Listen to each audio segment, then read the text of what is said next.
traveler in Paimon? I'm sorry. I hope I didn't scare you. Oh, no, you didn't scare us. Just gave us a little surprise. Looks like you've gotten even more powerful now. I don't know.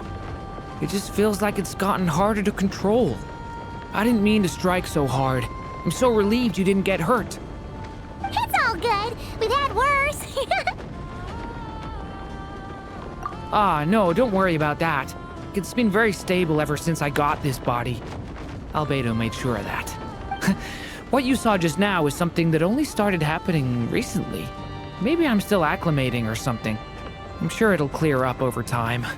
Anyway, what brings you here? Did you need something? Well... The day that the writer and the watcher crossed paths was the day that the magic known as storytelling was born. So, she asked us to come. Miss Alice? Oh, you too? I guess I really do need to work on my impression. Well, never mind that. It's been too long, Mini Durin. And please, that's Aunt Alice to you. I have brought you and the Traveler together here for a very important purpose. It has to do with your mom. My mom? Indeed, fairy tale author extraordinaire, Anya Marie Andersdottir. See, I knew this would be right up your alley. Now then, if you'll open the book, I will begin narrating.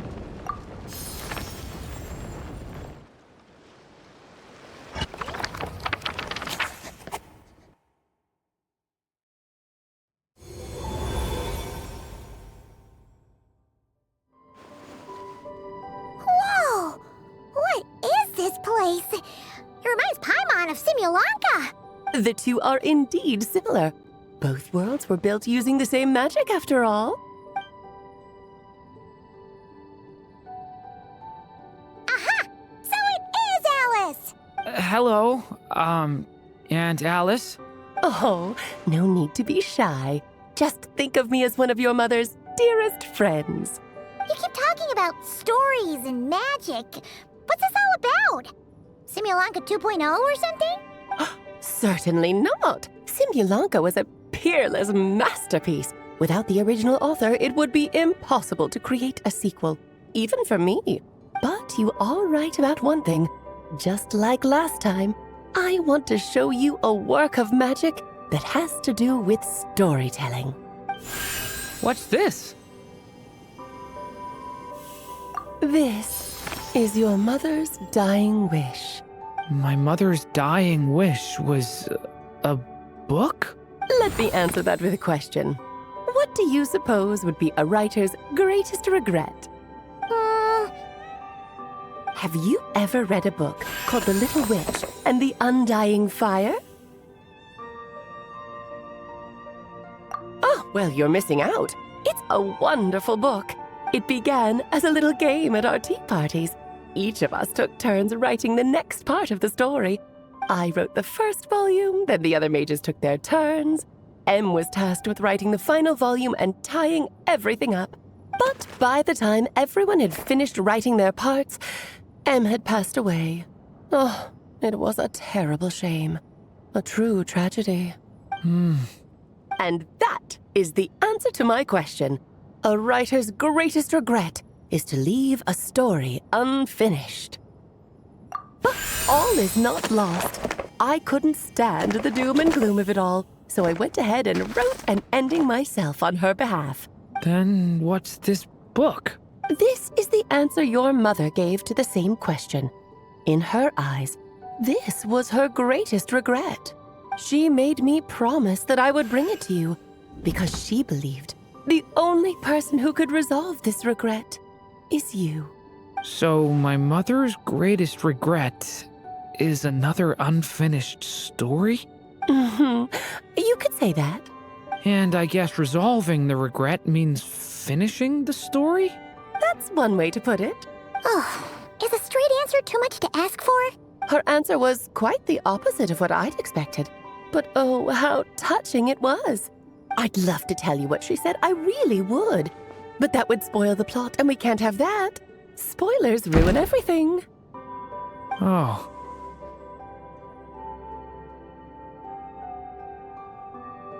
Just think of this task as giving a story a much-needed ending. All I ask is that you do your best. I understand. But I only just started learning human script, and I don't have any writing experience at all.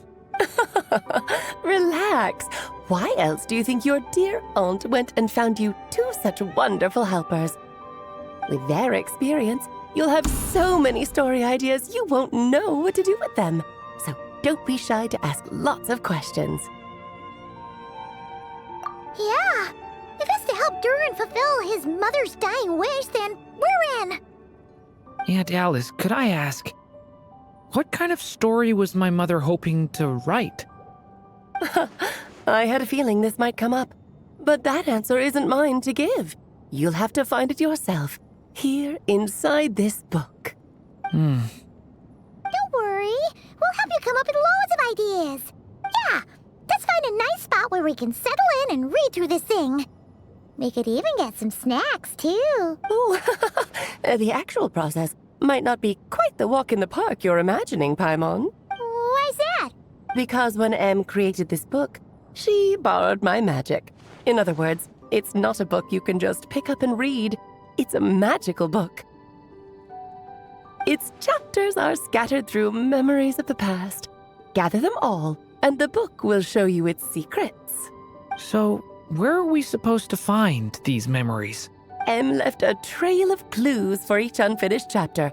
Follow the hints, and you'll find them. Oh, and when it comes to adding to the story yourselves, you'll need to use this. And this is... This, my dear little Paimon, is the ink Em left behind. Infused with a little of my own magic, of course.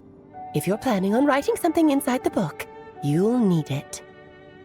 It's extremely precious, so be sure to use it sparingly. This is all that's left. So we need to search for the memories and keep an eye on how much ink we're using. Oh, it just had to be a wild goose chase, didn't it? Perhaps it's just another form of storytelling. Em was ever so creative when it came to things like that. Just think of it as a little challenge your mom left behind. Who knows? There could even be a mysterious prize at the end of it all. I don't care about that. This was my mother's dying wish. Whatever it takes, I'll find a way. Yep, with the two of us by your side, you'll be just fine. Okie dokie. That should be pretty much all you need to know. Oh, and once the story's complete, do let me have a little look-see, okay? I've read everything she ever wrote, so naturally, I can't miss this one. Yeah, most of the time you're pretty hard to pin down. Don't worry, I'll know when you're finished. Just wait for me to reach out. All right, off you go. I can't wait to hear how the story ends.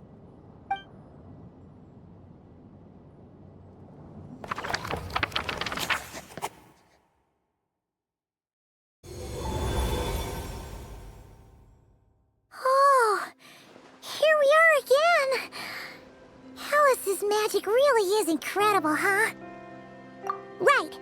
Alice mentioned we should be on the lookout for clues. Huh? A corner of repose for countless tales, watched over by the honor of knights. A place for stories to sleep, perchance to dream of ancient cities and the epics of ages past. There, a witch once spent a sleepless night, and all to bring forth a story yet untold. Find the place I speak of, for it is where the seeds of this story lie. Was that a riddle? Where do you think this mysterious place could be? Hey, you might actually be onto something. Guess that means we need to head back to Mondstadt? I had a feeling that's where we would be headed. After all, it's where my mother was from, and I bet it's where she wrote this story, too. Yeah, that makes sense. Still, I feel bad about dragging the two of you along on such a long journey. Don't worry about it. We don't really have much going on right now, so we're all yours. on, let's go!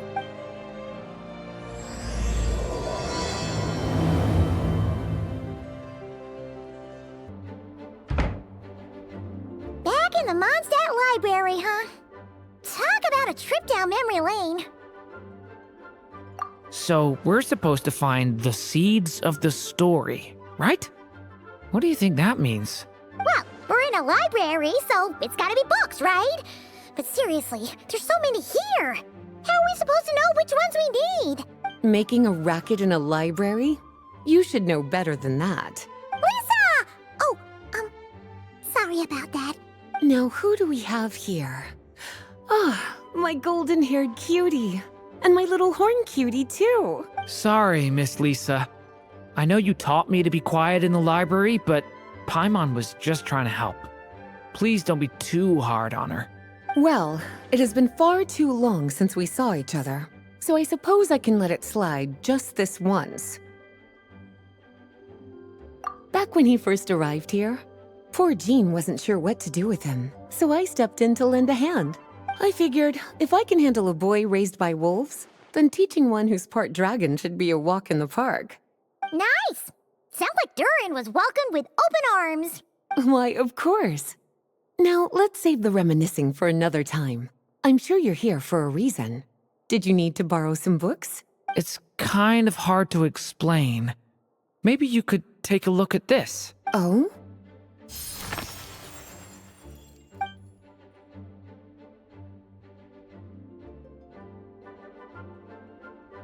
Ah, I see. These so-called seeds of the story must be the books that inspired its creation. That's just how it is with stories. They grow out of the tales that came before them. And that mage, I can almost picture her here, hundreds of years ago, scribbling away at one of these very desks. But we don't know anything about this story. How are we supposed to figure out which books inspired it? As it happens, just before I found you here, I was looking into something rather peculiar. One of the knights reported seeing some books that weren't listed anywhere in our catalog. Stranger still, just as he went to reach out for them, the books vanished into thin air. And then a while later, while he was browsing through other shelves, there they were again. Seriously?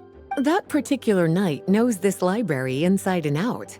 I'd be very surprised if he was seeing things. Something tells me these might just be the magical books you're after. According to the report, there are 3 of these books in total. I'll be relying on you to track them down, cuties.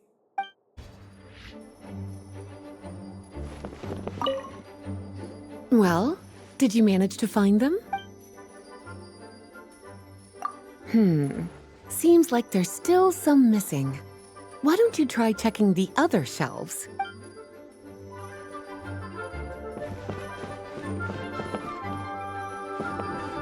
An experiment log? Looks like part of the title's been erased. There's something seriously suspicious about this book.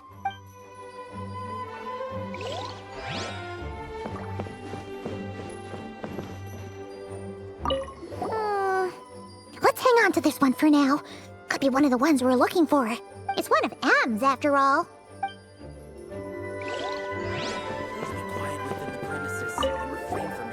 Second strongest spell in existence. Do not show Klee. Wait, there's actually a book like that right here in the Mondstadt Library?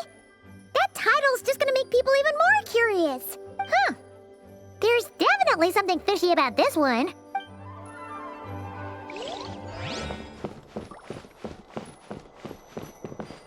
Oh, wait! Did Klee write this one? Should this even be here? We better show it to Lisa.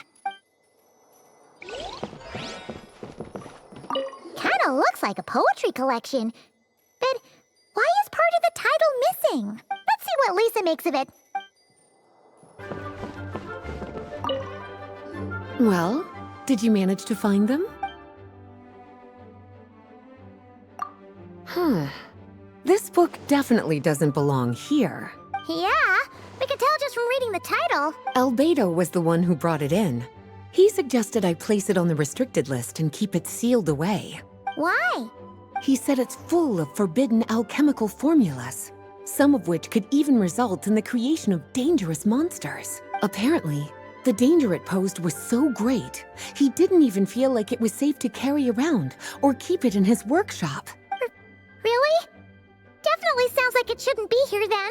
Still, if that mage read this book too, it must have been written a lot earlier than I'd imagined. Well, did you manage to find them? Truly extraordinary, and certainly not the kind of thing that should be just lying around. In fact, Miss Alice gave strict instructions about it. So, it's some kind of book of spells? Paimon's guessing magic this powerful should be kept a secret. It's true. This book does contain one of Miss Alice's spells. But honestly, virtually no one could actually pull it off, even if they tried. The only reason it's even meant to be in the restricted section is because we can't let Klee get her hands on it. After Klee was born, Miss Alice advised us to seal it away.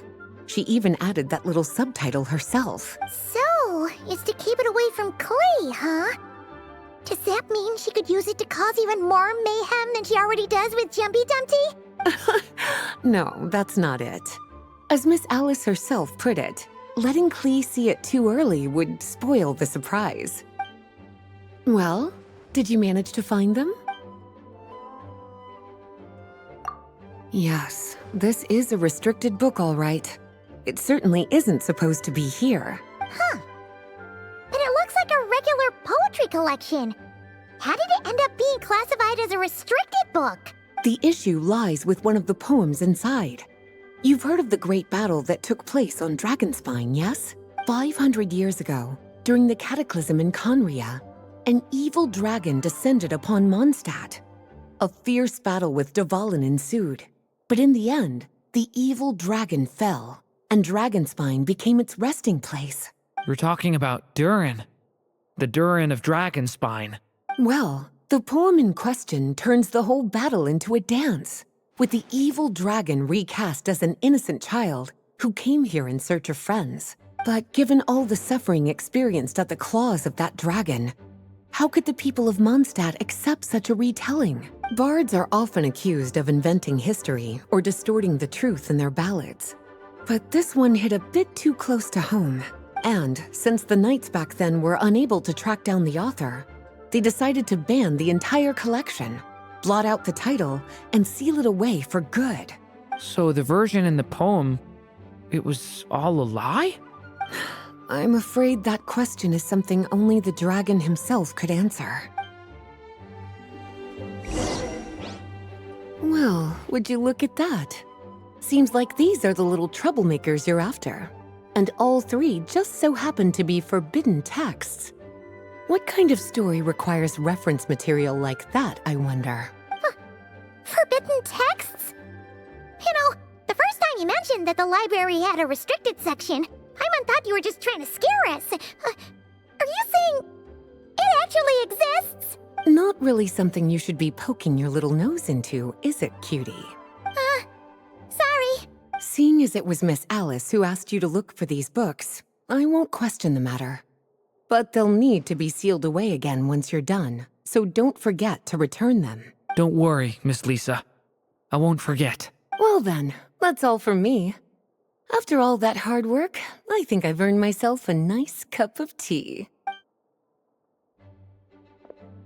All right, we've gathered all the reference books. What's next?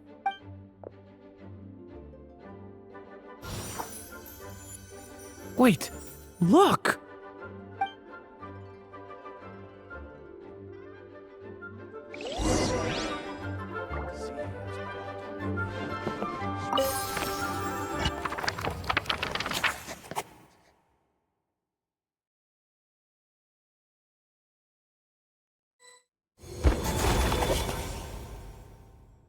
Long, long ago, an evil dragon descended upon the human world, bringing terrible calamity in its wake.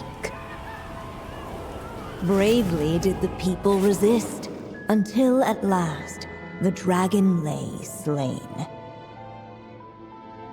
Later, a witch with a love for stories came upon the tale of the evil dragon and for reasons she could not explain, felt a pang of sorrow on its behalf.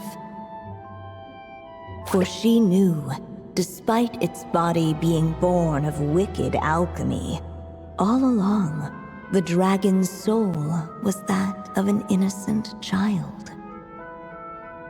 Right up to the moment of its death, it had no choice in becoming a vessel of calamity, nor could it fathom the cruel fate that lay before it. Though the witch had a love of stories, she was not pleased with how this one ended. No, that won't do, she thought. I'll write you a better ending instead. And so she set off to do just that, borrowing a little magic from her friend. With it, she wove a dragon's egg, resolving to rear a dragon child of her own.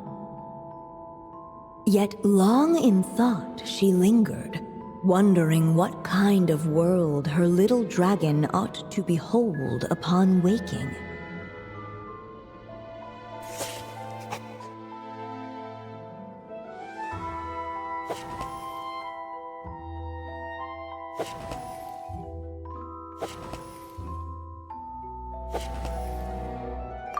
At last, she made her mind up, adorning the cradle with a wisp of woodland air.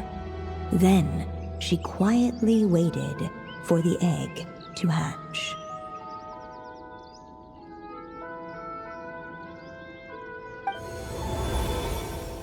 Whoa! We're actually inside the story! This must be Aunt Alice's magic. Yeah. A story about me? Why don't we just see where the story takes us? All we know is the beginning at this point. Okay. And now a golden-haired traveler, a silvery sprite, and a dragon-born youth step onto the stage. What new chapter will their arrival bring? Whoa! That came out of nowhere! Was that the same voice we heard just now? Yeah. But why does it sound so familiar? I've missed this.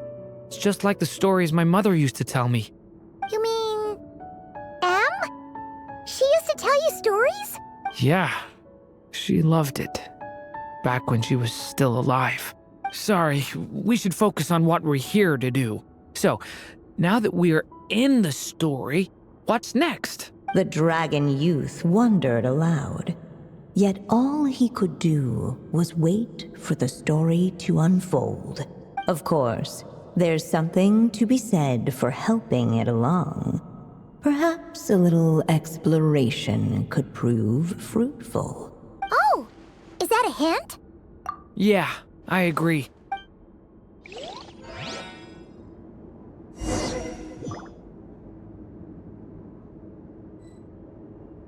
For a moment, the story crashers fell silent.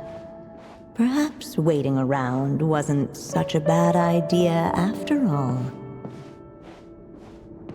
Yet those who never stray beyond the main plot often miss the fun little details along the way. This Dodoko doll is meant to be the witch in the story, right? Wait a second. All the people we've seen that look like that turned out to be mages from the Hexen Circle.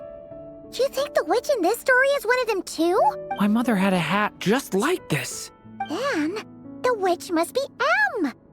Looks like this story really is about Durin, huh? Whether the sprite spoke true or not, it had little bearing on the story at hand. For in that moment, what mattered most was not that she was a witch, but a mother waiting for her child to hatch. Let's keep looking.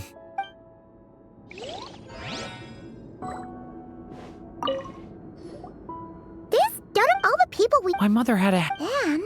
Whether the... For in that...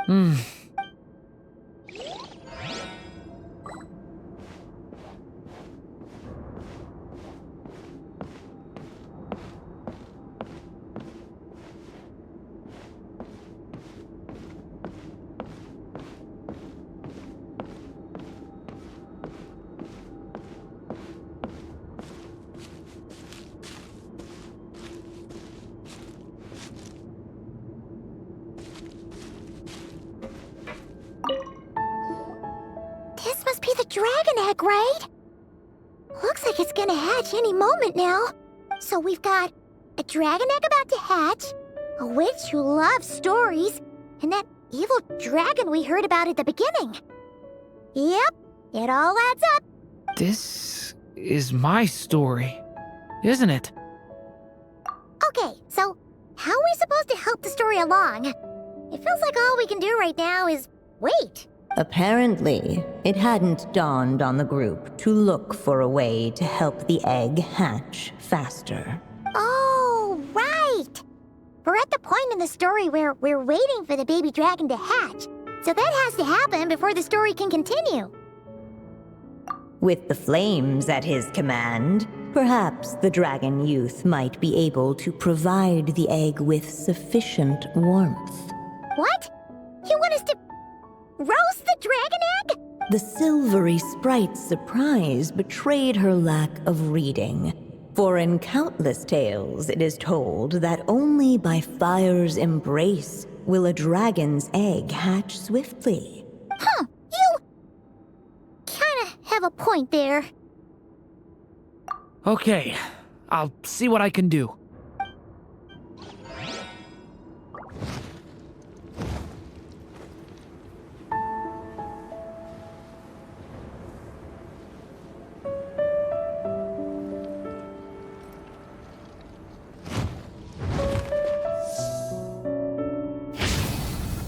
Watch out!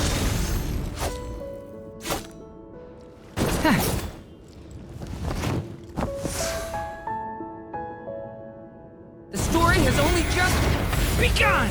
Let every unborn life be welcomed with tender anticipation, and may that warmth stay with it for a lifetime.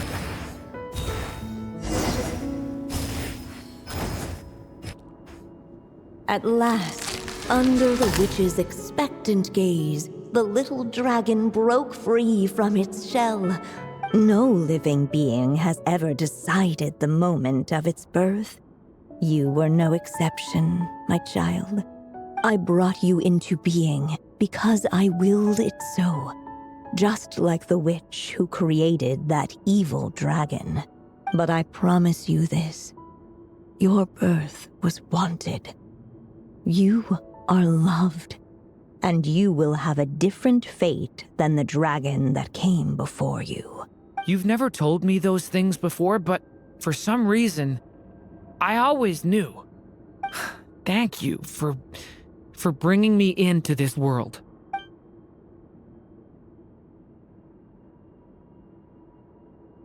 The waiting witch did not feel lonely, for she had 3 visitors by her side.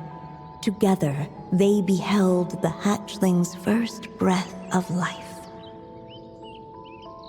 Holding her dragon child close, the witch promised him a life unlike that of the evil dragon.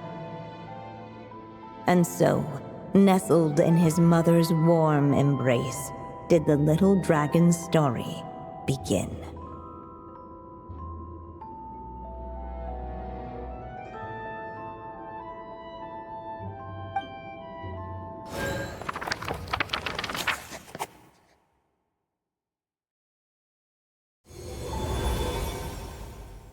Wait, isn't this Mondstadt? Looks like we're back in the real world. Looks like there's more written on the page now and less ink left than before. So, does that mean we've completed this chapter?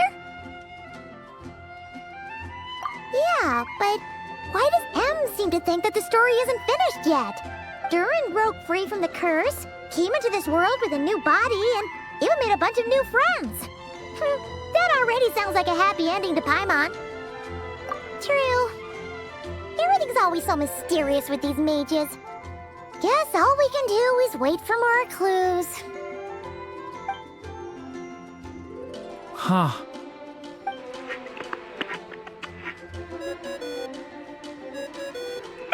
Is this thing on? All right, that should do it. Hey, that's Alice's voice. Hello there, children. If you're hearing this, you've stumbled upon the little recording I left for you. I thought you could use a few hints about how the book works. By now, I'm guessing you've already begun to leave your mark on the story. You should know, however, that the book needs time to absorb the ink, so the next chapter's clues won't show up right away. Wait, so even magic ink needs time to dry? The good news is, you can return to any chapter you've already completed and continue to explore the mystical, magical storybook world you helped create. Have fun, dearies. Toodles! Oh, man. Paimon was so ready to knock this out in one go. Maybe it's for the best.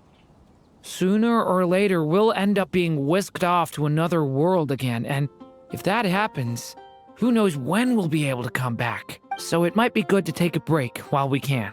A break.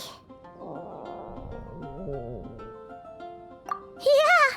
Paimon has a sudden craving for the Good Hunter's sticky honey roast. And we happen to be in Mondstadt, so... So let's meet up here later. I need to find Miss Lisa to return those books anyway.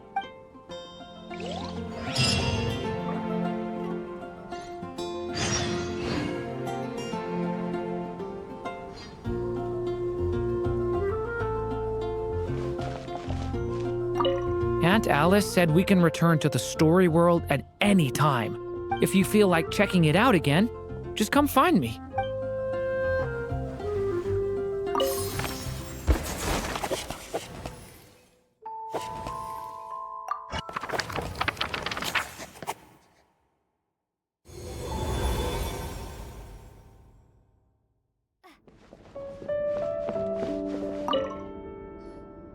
Huh. Paimon doesn't remember seeing this many manuscripts last time we were here. So, she wrote this many books even after Durin was born? Let's see. Weird. Is it just that Paimon hasn't read enough, or were none of these ever actually published? Wonder which story these are for. Well, looks like a lot of work went into it, so it must be a pretty great one.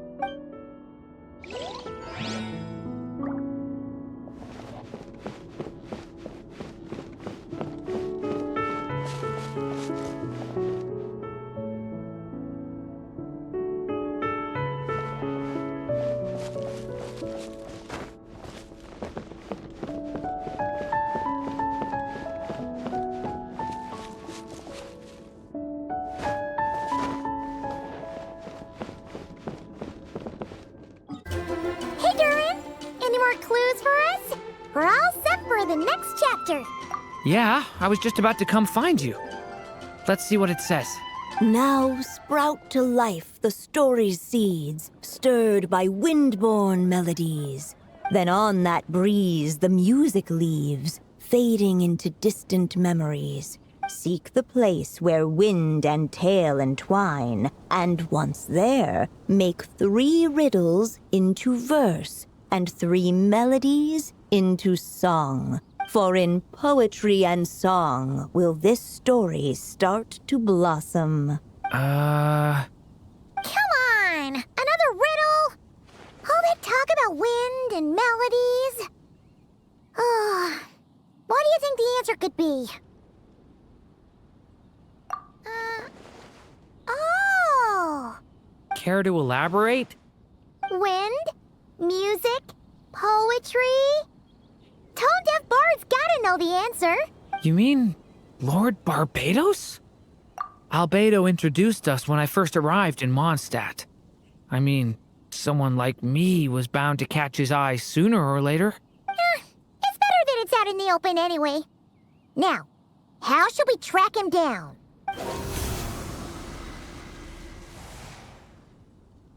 I'm pretty sure he's already caught wind of what's going on here.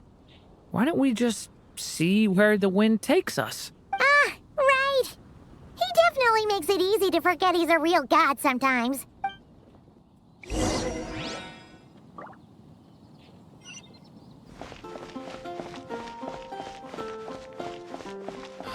That's all for my daughter.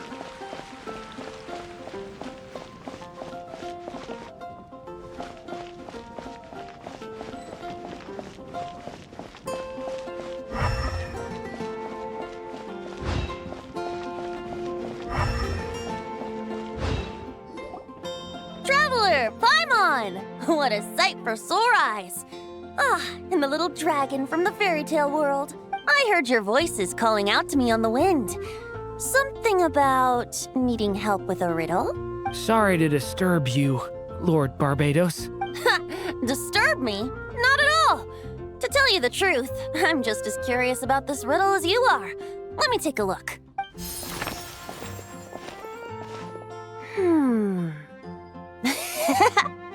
What is it? Did you figure out the answer? 3 riddles and 3 melodies. That sure takes me back. The answer you seek lies hidden in memory. Looks like running to Tone Deaf Bard was the right call after all. Long ago, those mages came to Mondstadt, seeking to test their strength against mine. But I replied, let us make music, not war, and resolve our conflicts through song. So I strummed my lyre and sang them this verse.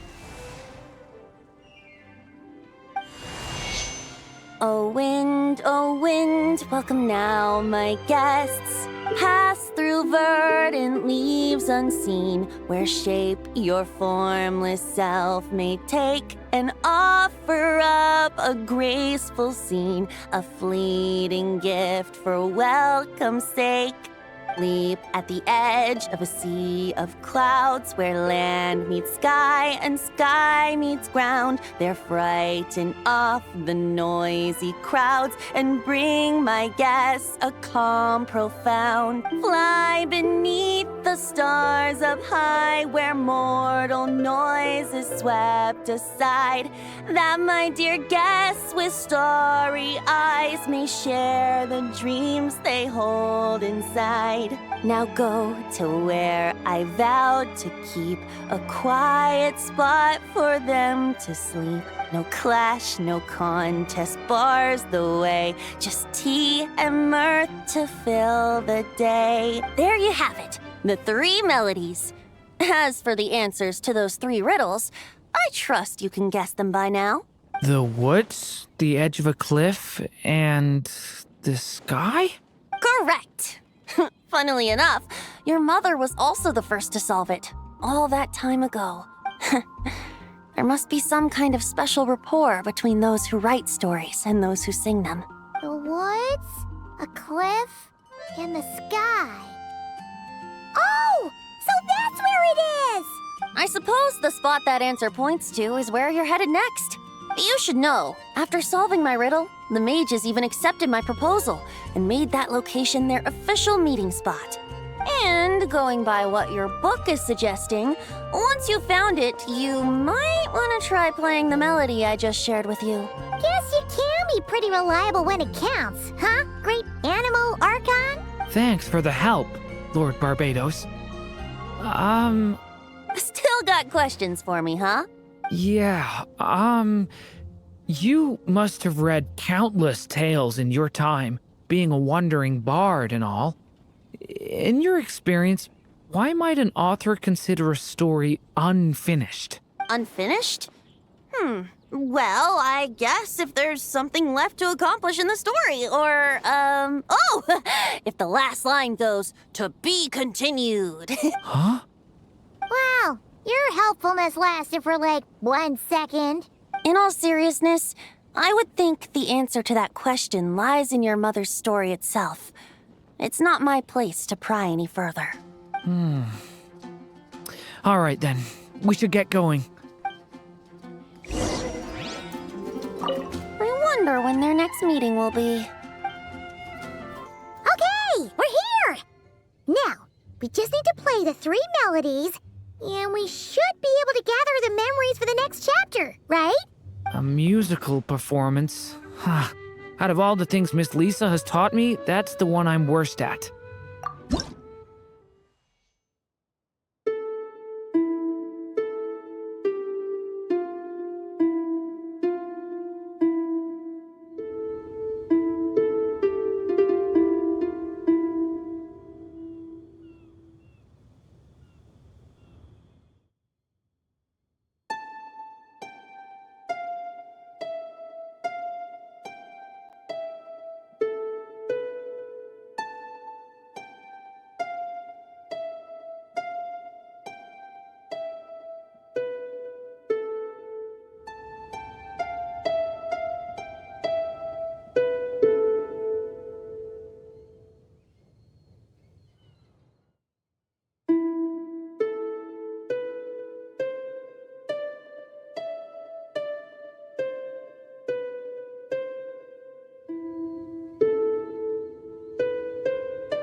Even a war that shook the world could not halt the witches' gatherings.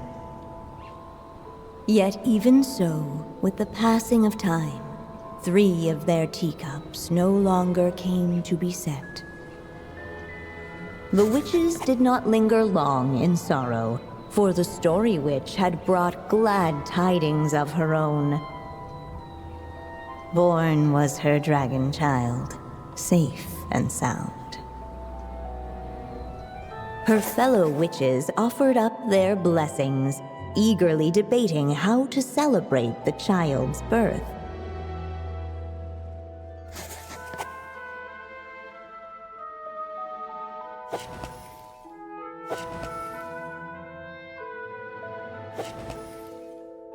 In the end, they settled on the sweetest candy they could find.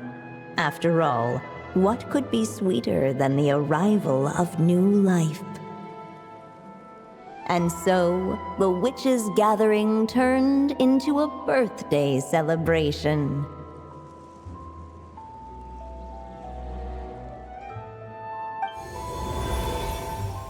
So, we're back in the story world, huh?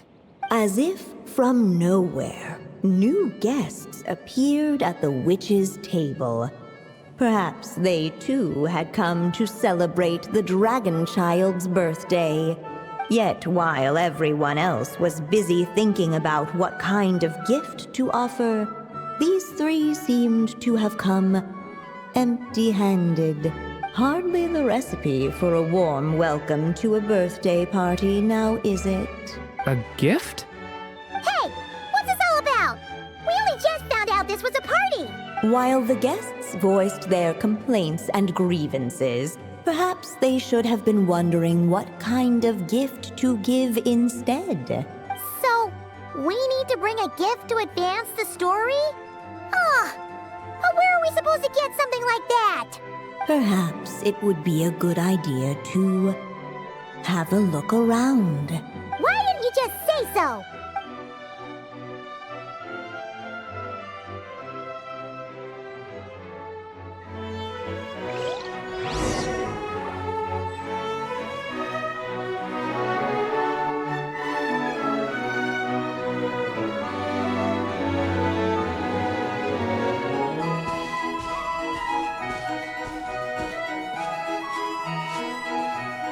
The witches went on chatting away, ignoring the empty-handed guests.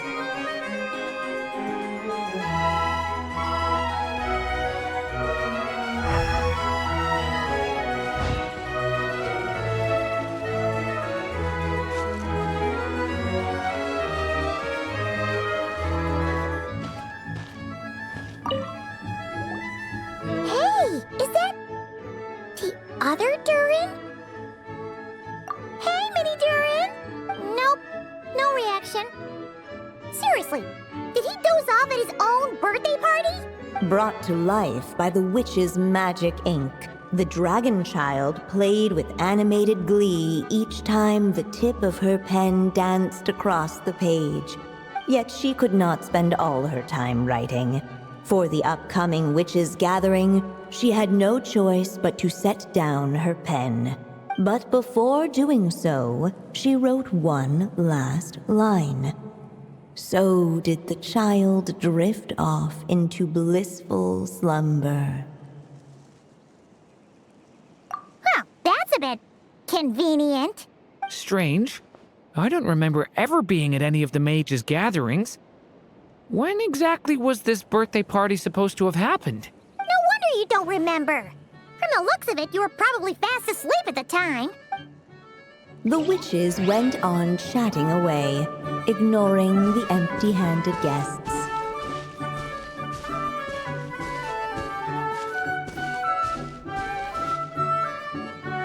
Hey, could we use these as gifts, maybe? At last, the guests found something to give the dragon child. Guess that's a yes then. Which one should we go for? Still, the guests wondered what kind of gift might the little dragon really want. Should they put a warrior's sword in his hand and send him out on an unstoppable quest to save the world? Or perhaps a wandering hero's slingshot and the promise of a life of endless, uncharted adventure? Or maybe even a scholar's tome and the chance to take on all the world's unsolved mysteries. Okay. Wow. That's a lot of pressure all of a sudden. Oh yeah! Technically, we're actually picking a gift for you. So, which one would you prefer?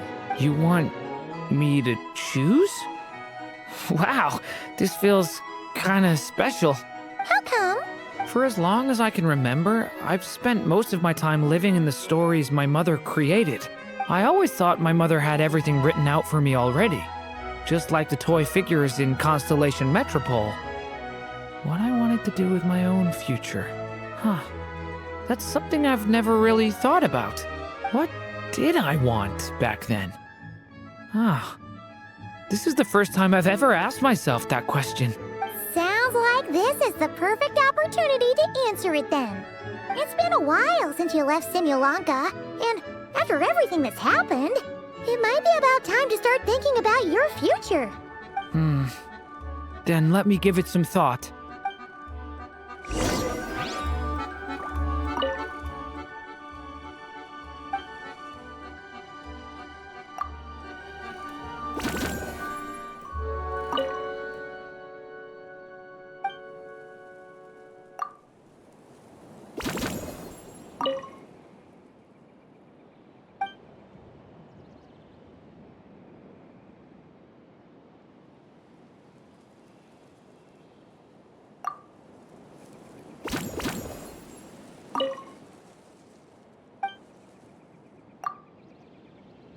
In the end, the guests settled on the warrior's sword.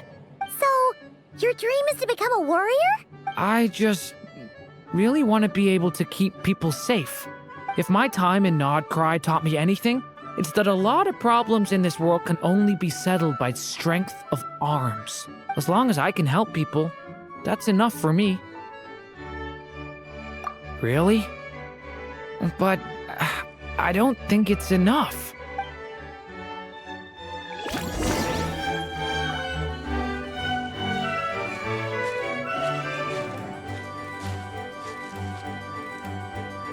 Alright. They should let us in now that we've got a gift, right? Hello there. Brought a gift this time. The newly arrived guest presented his gift, wishing the little dragon a future as an indomitable warrior. Accepting the guest's blessing, the Story Witch invited him and his friends to take their place around the table. Finally, she could introduce them all to her dragon child, telling all in attendance about the moment of his hatching, and of course, the name he'd been given. It was then that the Seer Witch, diviner of the stars, withdrew her gaze from the heavens and turned a sorrowful glance upon the little dragon. You gave him the same name as that evil dragon? That's right.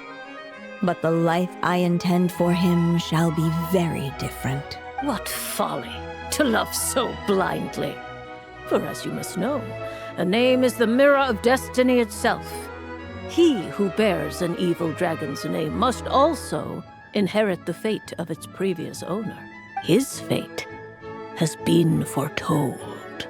Then I'll rewrite it. The witches at the table fell silent, for they knew the Seer Witch's words had never once proven wrong. Yet, just as clearly, they recognized the Story Witch's resolve, for there is scarce a force in this world more fearsome than a mother's love.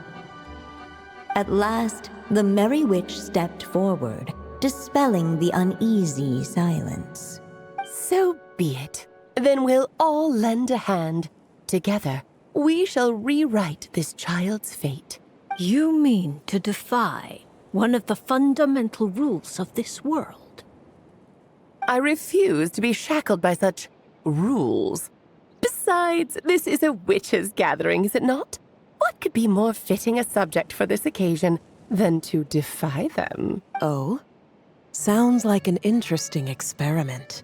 I suppose, were we to succeed in this endeavor, we might bring a touch of wonder to this otherwise dreary sky of stars. The Merry Witch finally talked them all round, just like she had done many times before.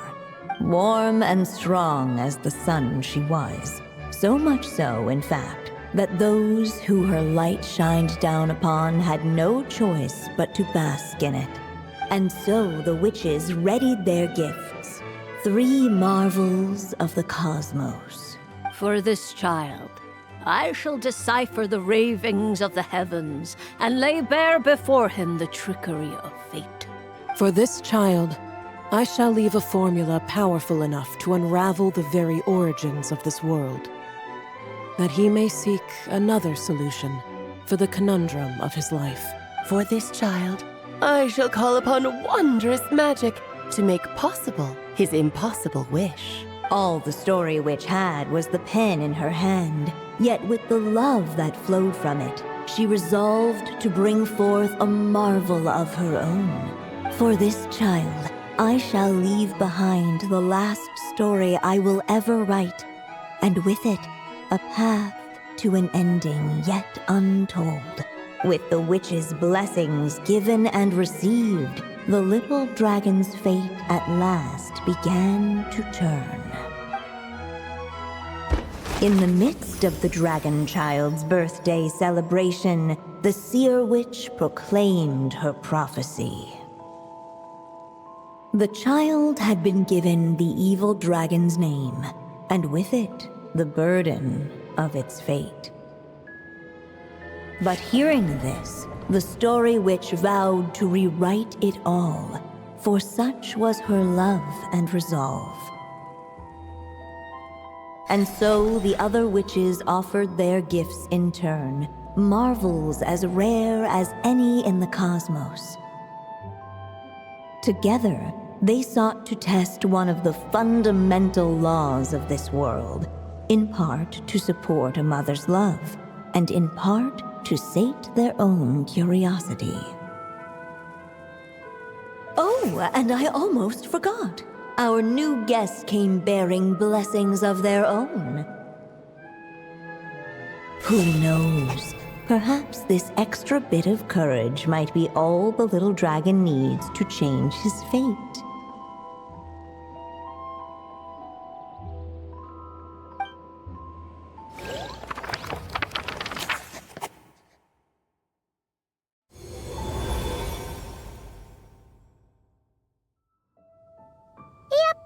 Looks like we've completed this chapter, too.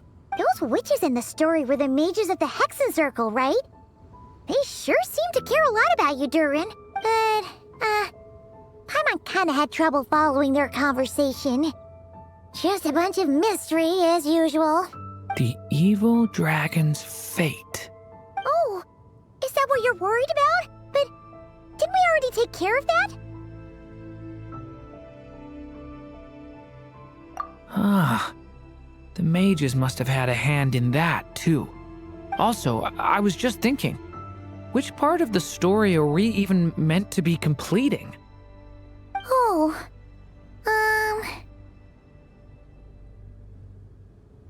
it feels less like we're filling in the gaps and more like we're adding something new altogether.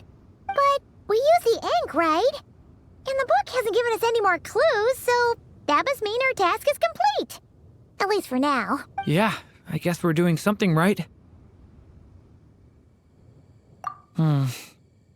Maybe I'm overthinking things. It's just, this is my mother's final wish, so I don't want to mess it up. Anyway, thanks for all your help. I'll let you know as soon as the book reveals a hint about the next chapter. Okay then. See you in the next chapter.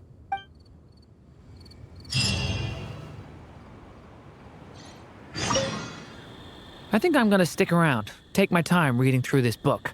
If you feel like jumping back into the story, just come find me.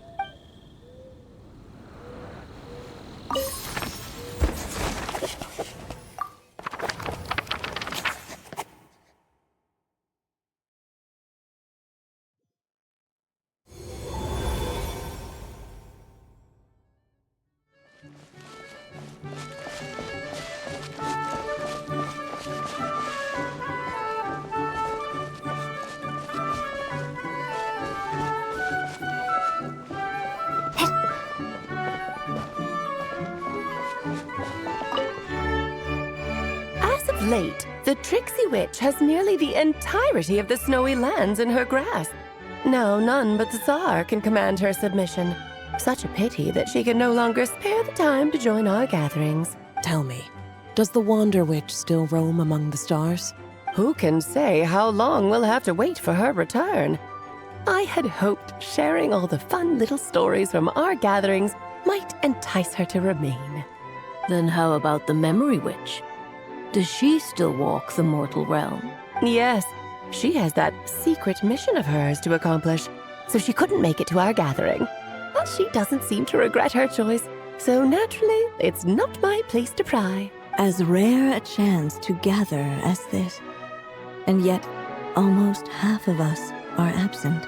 Cheer up. At least you came with good tidings. I suppose I'm just feeling a little sentimental.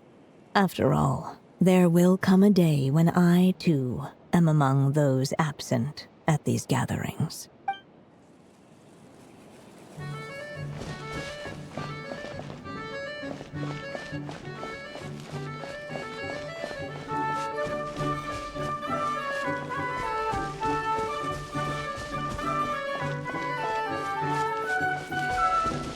Some say the god of fate calls the outcome of every dice roll before it's even made.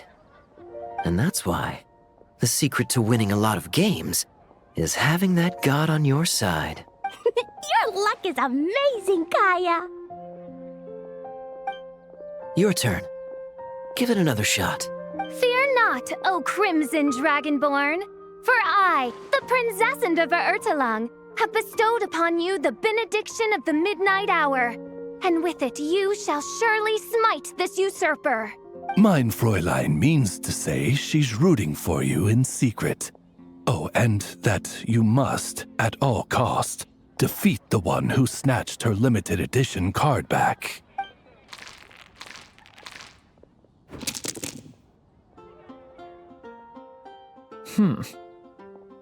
I'm not too sure if that counts as good luck or bad. Tis not but the perfidious machinations of fate. Hey, everyone! Miss Honorary Knight at Paimon, you're back! It's good to see you, Honorary Knight. Mein Fräulein is quite invested in the outcome of this match, so please, allow me to extend greetings on her behalf. Of course. But if you're all playing cards, how come you're not over at the Cat's Tail? There's something about our horned friend over there that seems to frighten off little animals. Could be because he used to be a dragon. Normally, the animals just steer clear of him, but in the close confines of the Cat's Tail, let's just say, the feline residents probably consider it their turf. And we all know how dangerous a cornered cat can be. I just wanted to borrow one of their nests for a nap. One of their nests? Wait, you mean a cat sofa? Yeah, it's more comfortable for me. I can stretch out just the way I like. But it turns out the Black Cat and his minions are quite territorial. Luckily, Miss Diona helped smooth things over, and they finally agreed to let me use one. But, I only get to use it after dark. Oh, Diona stepped in! You know, underneath it all, she really does like helping people. The more likely reason is because Durin won't touch a drop of alcohol. As far as Diona's concerned, that pretty much makes them two peas in a pod. It's a shame, really, considering everything Mondstadt has to offer in that regard. Mondstadt's alcoholic drinks are a bit too much for me to handle right now. But maybe someday. There's no need to force it. Who says you have to drink just because you're in Mondstadt? Yeah, it's just, I'd really like to make some more friends. So I need to learn how humans socialize. I guess alcohol is usually involved, though. But that's why I started learning how to play Genius Invocation TCG.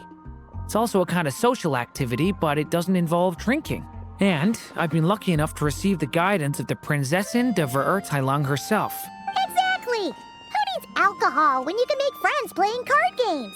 Speaking of which, need any tips from the master over here? You'll wipe the floor with that opponent of yours. Paimon guarantees it. Unfortunately, with the luck he's having, not even that legendary card master from Sumeru could turn things around at this point. Yeah, that last roll wasn't great. But who knows? Maybe you'll have better luck next time?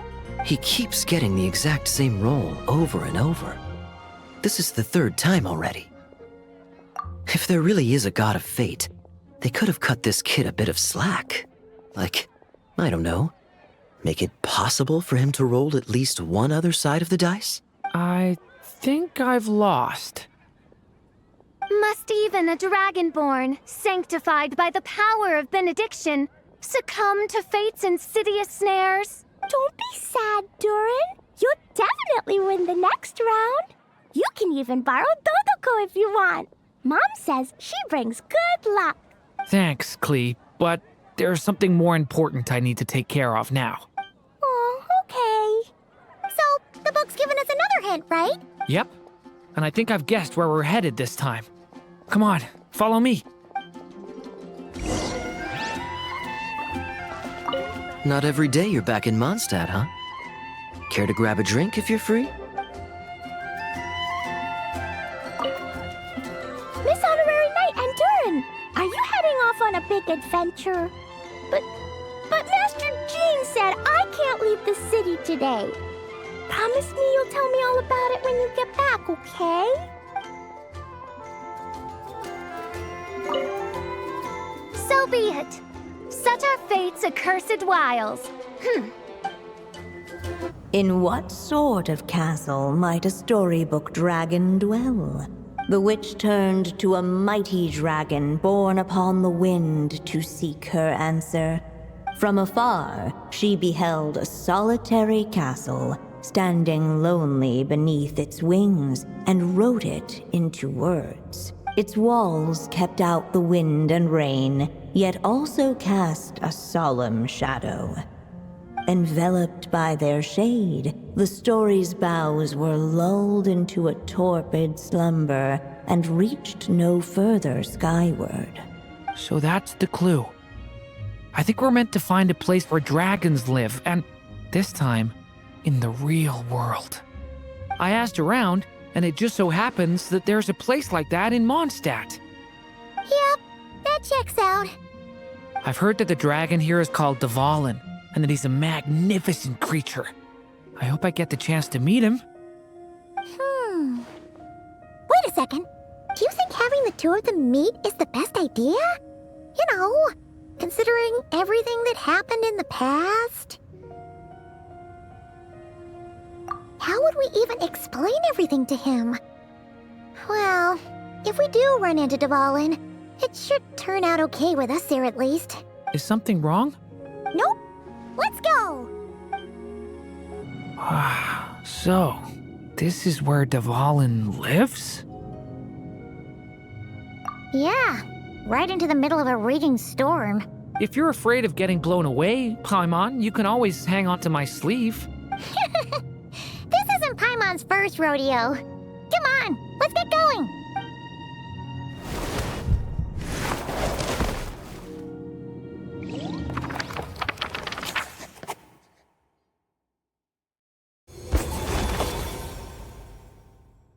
The little dragon grew with each passing day, and the story witch, who loved him dearly, built him a big, beautiful castle. Yet in the end, she herself succumbed to time's merciless march, setting forth on a journey to a place beyond even the stars. All of a sudden, the little dragon found himself alone. He tried leaving the castle to make some new friends. But already he had grown the claws and scales of an evil dragon, just as the prophecy had foretold. Afraid he might hurt someone, the gentle little dragon hid within the castle his mother had built, and came forth no more.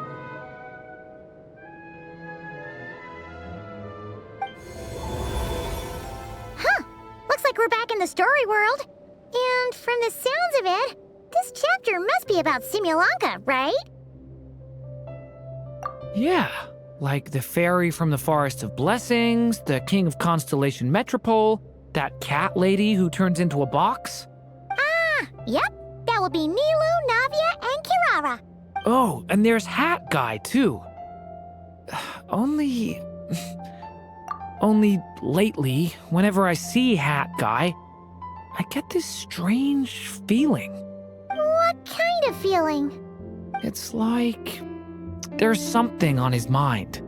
He hasn't told me what it is, but I can sense it all the same. Well, he's always been kind of broody.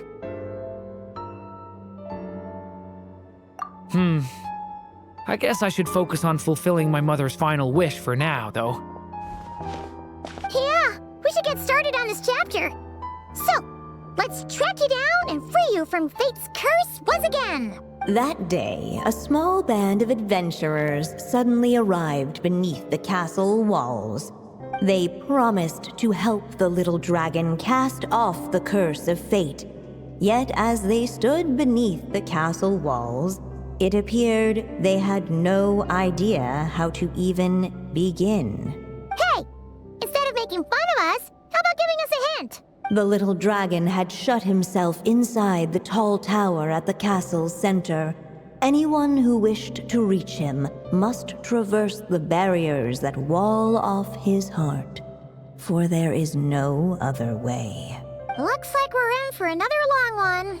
Let me try something. Ooh, do you have an idea? If that little dragon in the tower used to be me, then surely I'd know how he shuts people out better than anyone. Come on, follow me.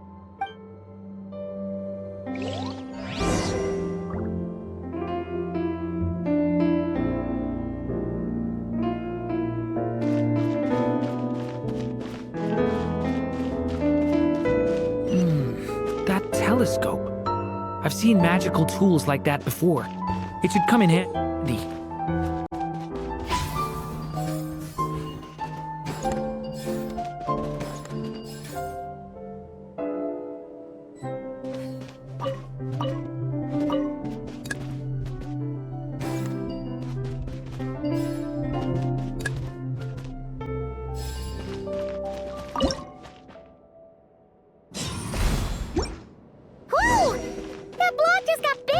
We can get past the obstacles ahead by using these blocks to jump upwards.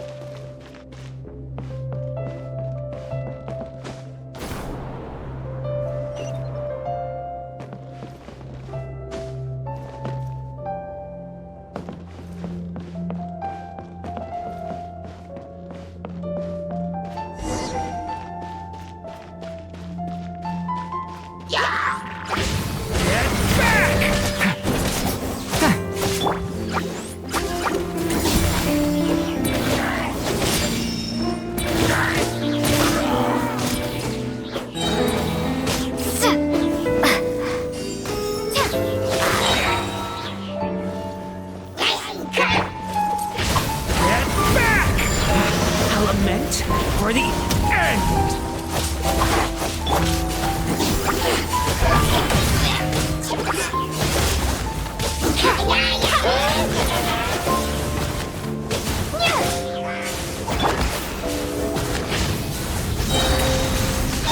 A turning point in fate! This place is like a maze. How are we supposed to get through? We'll just have to check each spot.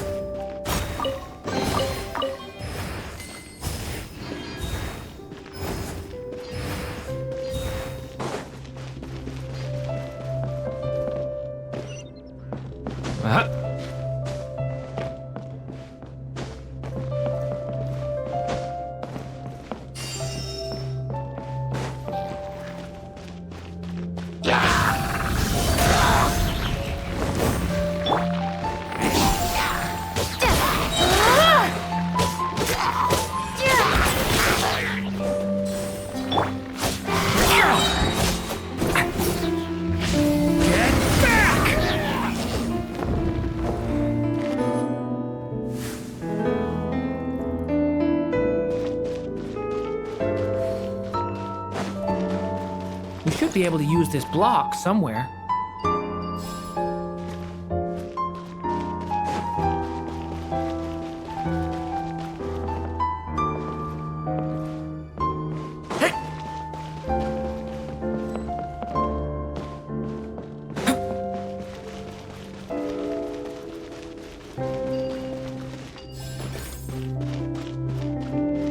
Looks like this telescope is missing some blocks. Oh, let's try the one we just picked up. Still not enough. Guess we'll have to keep searching.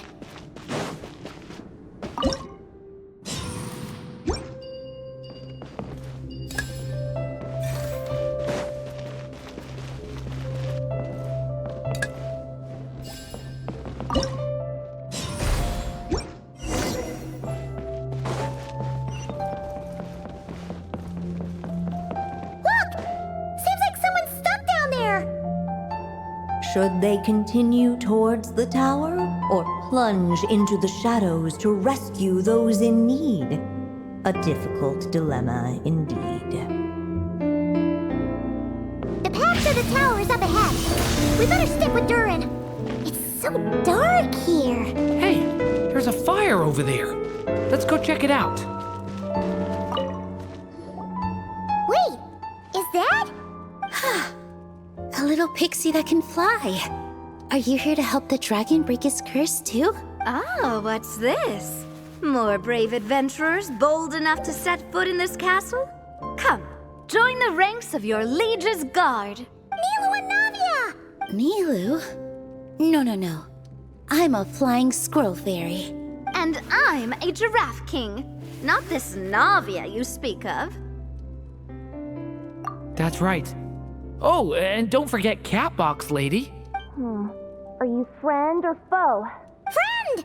Definitely friend, Miss, Catbox Lady? Yeah, Simulonka is a big part of Durin's story. So, guess it's no surprise the people we were with there would make an appearance. Okay, I think I get it now. Flying Squirrel Fairy, Giraffe King, Catbox Lady, please follow me.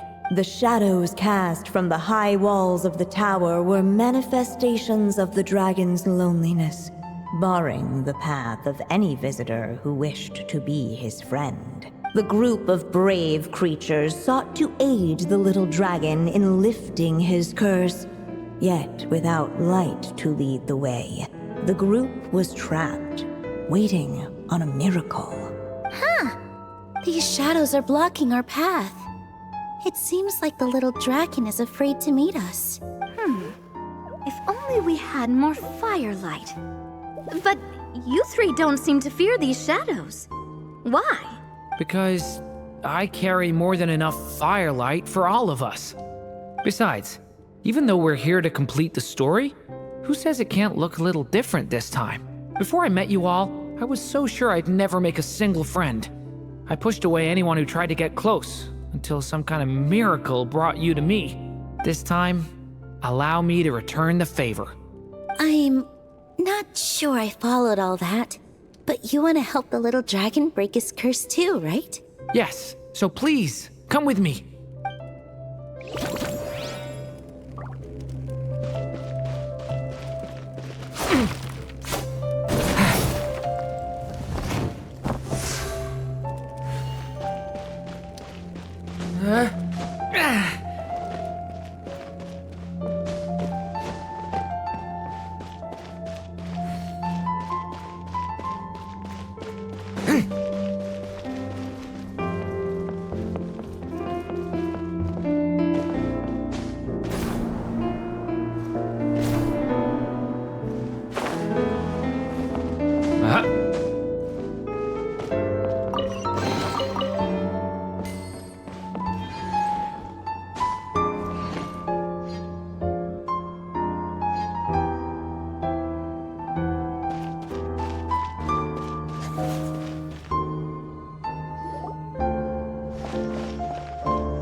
Story Dragon, just calm down. Stay back.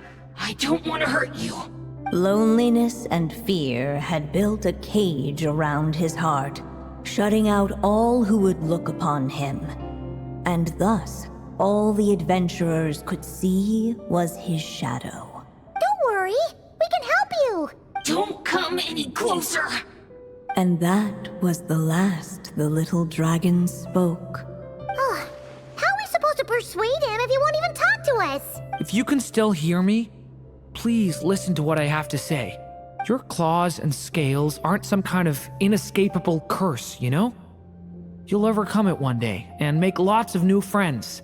I'm sure you think I'm lying. After all, no matter how many times you've tried to break it, nothing's ever worked. But this time is different. I brought your friends here to see you. Oh, what did you say?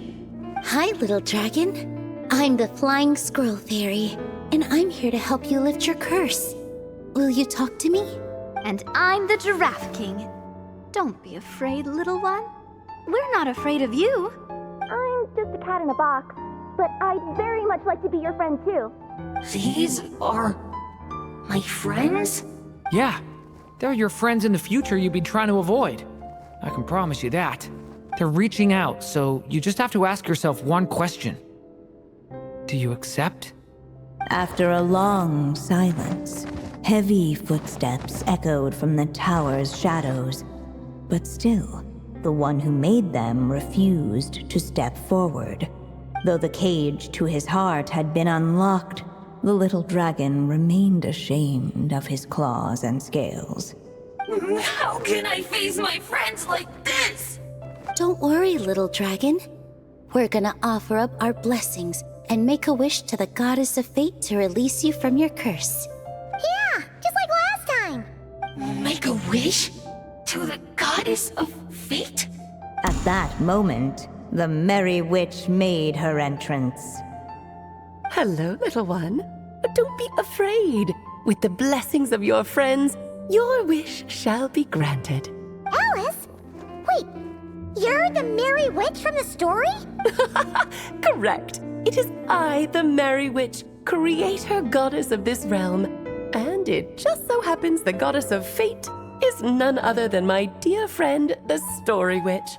I'm here to make good on my promise to lend her my second strongest spell.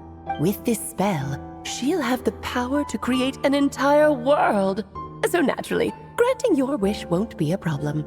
Provided, of course, you receive your friend's blessings. But before we proceed, I must check something on her behalf. Little dragon, do you accept this blessing? I want to be your friend. So if you're offering, then yes, I would love to have your blessings. Were it not for the adventurer's blessings, this tale might have ended long ago. Thanks to them, another ending was now possible. Yet in that moment, they did not know if this blessing was truly a gift or just another trial in disguise. What? You didn't say a word when we actually needed a clue, but now at a critical moment like this, you turn up and start playing mind games? Another trial. Ha, that actually sounds about right. Be it the fictional problems of Simulanka or unavoidable conflicts in the real world, if you think about it, that's what they've been all along. But if it wasn't for those trials, I never would have met any of you. So, despite all that, I'd still like to give my blessings. That's the spirit! Come on, Durin! Let's help you make your wish come true again! On behalf of both my past and present selves, thank you, my friends. Fortunately, a brave band of adventurers heard tell of the little dragon's story. Determined to lift his curse, they fought their way through countless trials. To help him, they offered up their blessings and made a wish to the goddess of fate.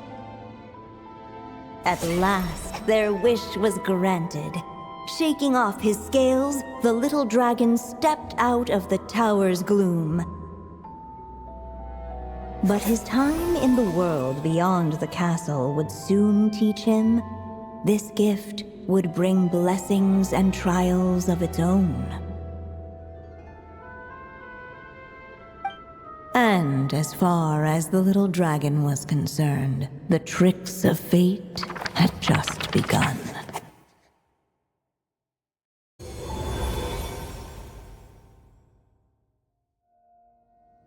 So, Durin's wish came true, just like it did before.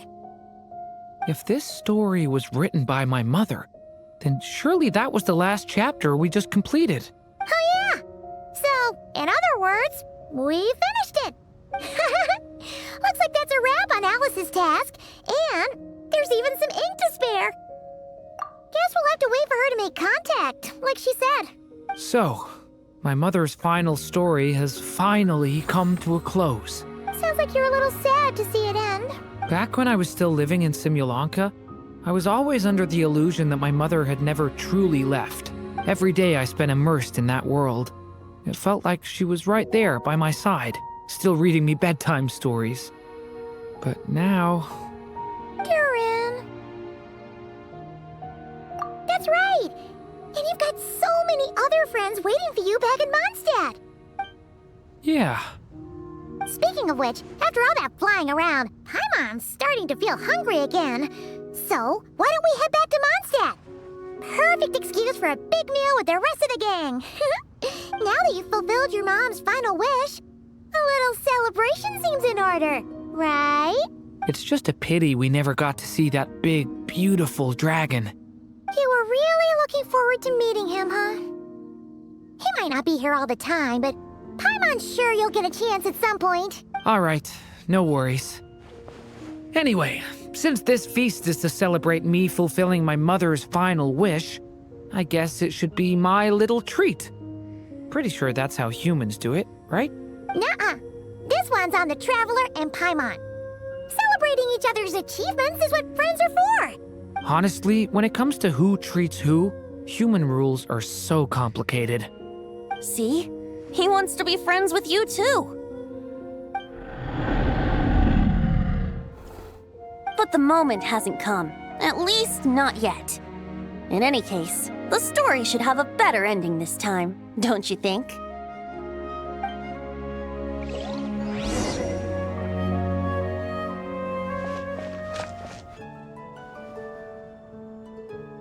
Whew. Feels like we were gone for ages.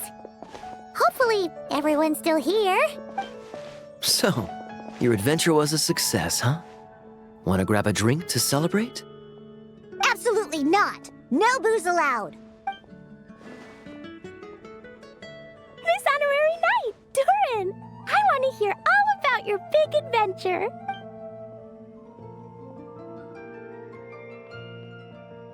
We're gonna order a big meal for everybody first. We'll talk while we eat. Yippee! Excuse me.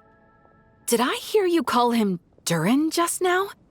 But wasn't Durin the evil dragon that fell on Dragonspine? Come on, miss! This Durin isn't that evil dragon from Dragonspine. Albedo said... well, it was kinda confusing. But anyway, it's super cool. Oh, is this your first time meeting him, Marjorie? No wonder you're getting him confused. Still, even if you hadn't met him yet, shouldn't you have heard about him at the very least? At this point, pretty much the whole city has.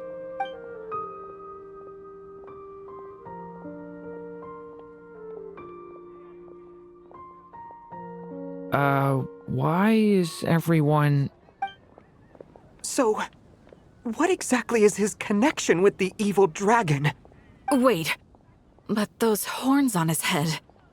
Surely he's not a... Did everyone just forget about Durin? No, that can't be.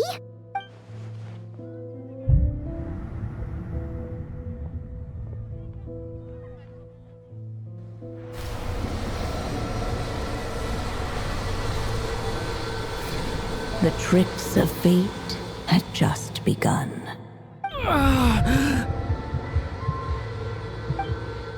Watch out!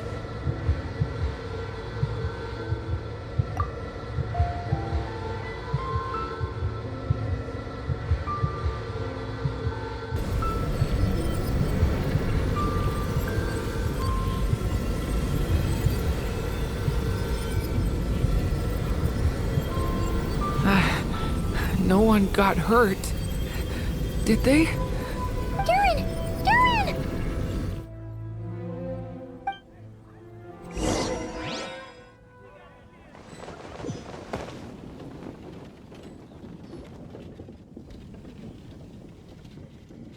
I just had Barbara check him over.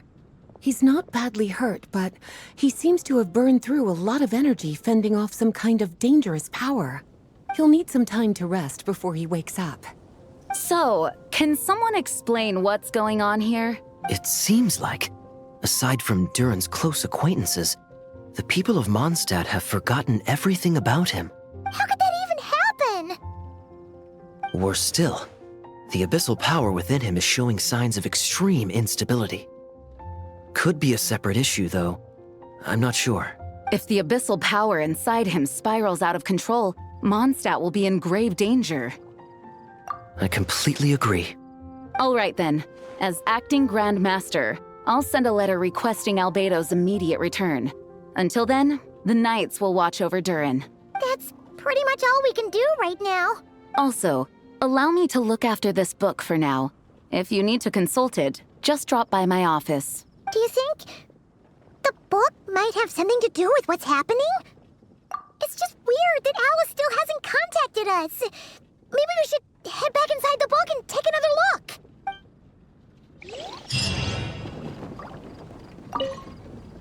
No need to worry. He's stable for now. Klee was really looking forward to hanging out with Durin. We'd better not tell her what's happened to him just yet. I'll have the Knights notify you as soon as he wakes up.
The story's witnesses arrived at a hidden nook tucked inside the towering walls, a place tied to one of the little dragon's most cherished memories. Within those memories lived the friends he made in the castle. Hey, you're all still here!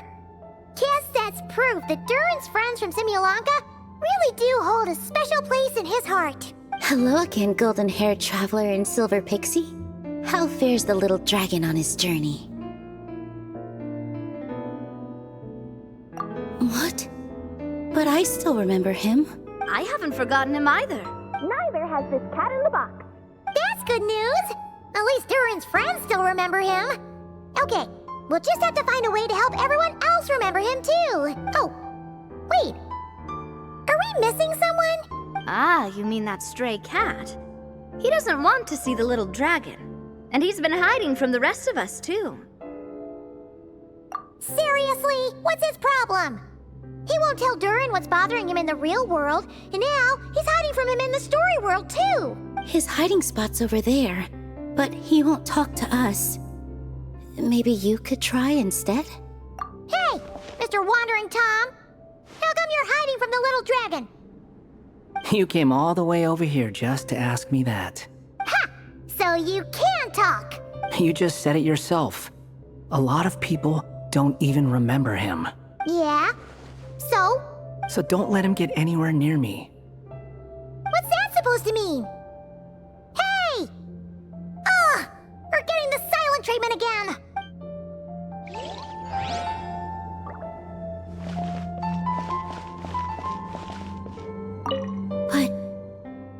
could everyone just forget him like that? Does he need another blessing? He was bound to face challenges in the world outside the castle. It would have been a pretty boring journey otherwise. If you ask me, the less eventful a journey, the better.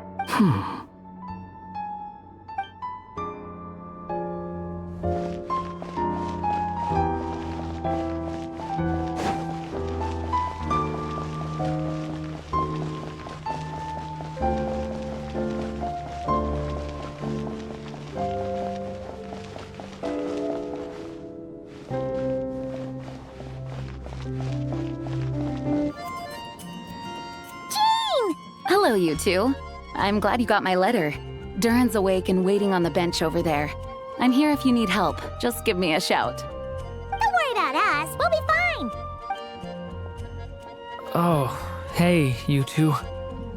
I just remembered what happened right before I passed out. Thanks for holding me back. I shudder to think what might have happened if you hadn't. I'm fine now. It's just... a lot of people seem to have forgotten me. Don't worry. We'll figure out a way to fix this.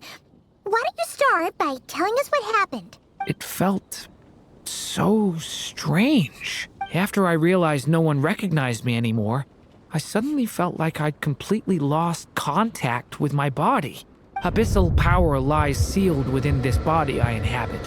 So when I lost my connection to it, I lost control of that power too. It wasn't until I heard everyone calling my name that I was able to reconnect with my body. You lost contact with your body? Does that mean there's something wrong with it? Sounds like we need Albedo more than ever. I don't think the problem lies in Albedo's alchemy. Huh. But then, why are people forgetting you? Guess that's what we need to figure out. That means we need Alice for sure. But it's been ages and she still hasn't been in contact. Now would be a really good time for a hint. How could the story's budding branches even hope to reach beyond the towering walls? Leaving the castle, the witch went off in search of the tallest, grandest tree in the whole world. High up in the canopy of that tree, she sought a resting place, a refuge where the little sapling might take root. Go to that place, for it was there that the sapling felt its first breath of wind. Huh? Was that another clue? Does that mean the story isn't over yet? Leaving the castle. It just occurred to me. If this story is all about my own experiences, then wouldn't what happened after I left Simulanka be part of it too? But how could she possibly know exactly what would happen? And even if she did, how could we know when the story was complete? Yeah. Since we can't reach Alice right now, we'll just have to get to the bottom of this ourselves. But first, we gotta figure out where this riddle wants us to go. The tallest, grandest tree in the whole wide world. Huh. The only place that ever gave me that feeling was the one I ended up in right after leaving Simulanka. They had great coffee there, too. And so many books you'd never run out of things to read. Think about it. Our search in Mondstadt began in a library, right? Well, Sumeru City's got one of those, too. And it's absolutely huge. What do you say? Should we try looking there? Huh. That does kind of make sense. And it's not like Paimon's got a better idea. All right, let's just give Jean and the others a heads up first. Well, it sounds like you've got a plan, so I won't interfere. All I ask is that you stay safe. Albedo won't be back for some time, and until he is, we can't know for sure how dangerous Durin might be in his current state. I'm so sorry about what happened before. Believe me, I'm not blaming you, and neither is anyone else here. If anything, it's the opposite. We're all just worried about you. Worried? About me? Come with me. I want to show you something. As soon as they heard you were awake, they all hurried over to see how you were doing. You all came to see me? A little birdie told me you're working on finishing a storybook. So maybe all those people losing their memories is just a plot twist, waiting to be resolved. Miss Lisa, you always seem to know how to put my mind at ease. Please, everyone, don't worry about me. When I get back, I'll find a way to complete my mother's story, and the one we started, too. Whew. After the library hunt in Mondstadt, it's not as if Paimon was expecting this to be easy. But this... yeah... this is something else. Where do we even begin? Even the clue this time seemed kind of cryptic. Yeah. Guess the best we can do is stay on the lookout for more weird things going on. Huh? Sorry, what was that? I'm here to return Volume 5. According to the catalog, Volume 5 of this series is not available for loan. I can't accept the return of a book that was never checked out in the first place. Let me put it this way. My copy is complete. Yours, on the other hand, is missing large amounts of content. So you should swap it for mine instead. Sir, you have to understand. Managing a library is a serious business, and we have protocols in place for this kind of thing. I can't just replace an important volume in our collection based on nothing more than your word. Hey! Look what the Wandering Tom dragged in! Oh, it's you. And, what is it you're doing here? I'm a traveling scholar, as you know. Isn't a library the most natural place for me to be? Well, the last time we saw you was all the way in Notcry. Paimon just didn't expect to suddenly see you in Sumeru, that's all. There were some things I needed to come back and take care of. Some documents had gone missing, so I tracked them down, restored them to their original condition. And now, I'm here to return them. And considering what I'm planning to do next, it feels like a weight off my shoulders. What's going on with you, huh? You look like a kicked puppy. Hat guy. Ah, at least you haven't forgotten about me. What's that supposed to mean?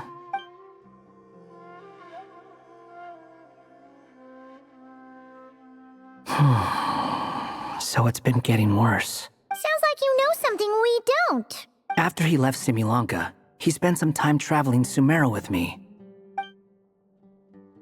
I was working on several texts at the time, and I stumbled upon something strange. Anytime Durin of Simulanka was mentioned, before long, the record would disappear, which means all the remaining records on Durin are about the evil dragon that fell on Dragonspine. How did you even discover that?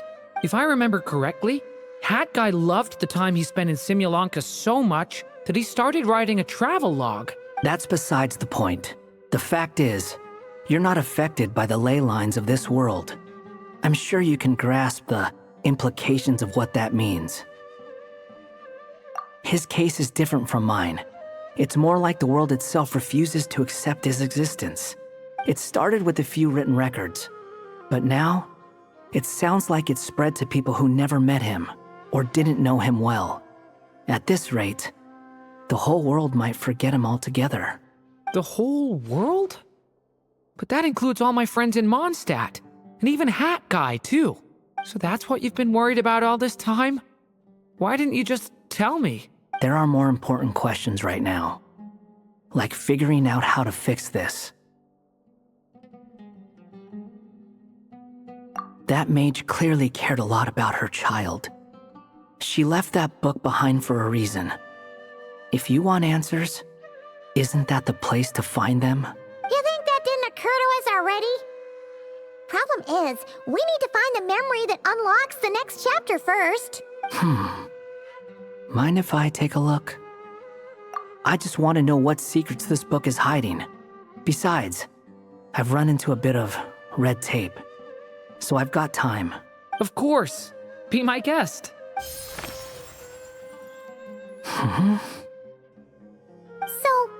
the memory we've been looking for was about you all along?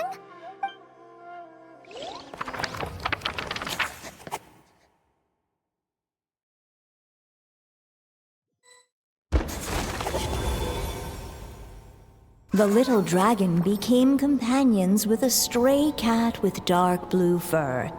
It was a friendship born of all they had in common. He left his castle at the stray's invitation, setting out to explore the world beyond its walls. There, he grew fond of the outside world, eager to make friends and share the story of his life. Taken by the dragon's story, the stray tried to write it down. But he soon realized that no matter how he tried, it would always warp into the evil dragon's tale.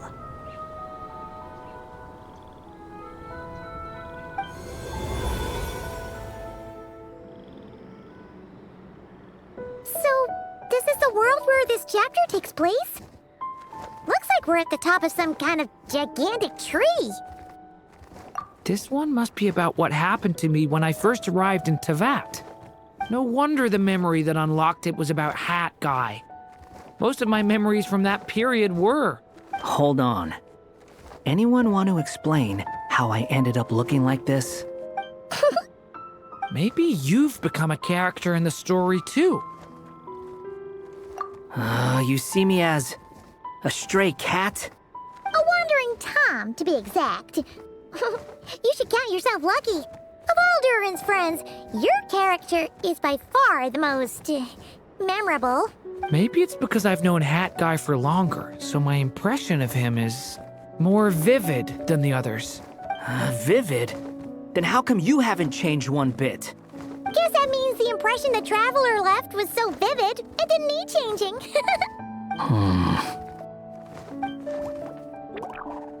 Hello, everyone! Ready for today's adventure? It's the storybook, Durin! Oh. So you're not playing yourself in this one?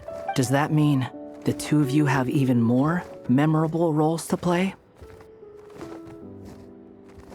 Where are we going today, kitty cat? Whatever. Just follow me. Same as always. Okie dokie! Can we chat along the way? If you have something to say, just say it. Was that seriously how the two of you communicated when you first got here? Yep. Anyway, how do we get ourselves out of here? Usually, the narrator gives hints to help us figure out what to do. Speaking of which, about time we got some of those, don't you think? The story's vines had woven themselves together into a giant tree, the boughs of which a little storyless dragon now paced, homeless among its leaves. He had to find a way to leave this place and set off in search of a home of his own. If he stayed, the world would erase him from its memory altogether. To leave this place? But where am I supposed to go? The little dragon felt completely lost. Just like the vines, the road ahead branched off into different directions, twisting and turning before disappearing into the mist. But as luck would have it, a prophetess waited up ahead. Perhaps she might know where each path might take him.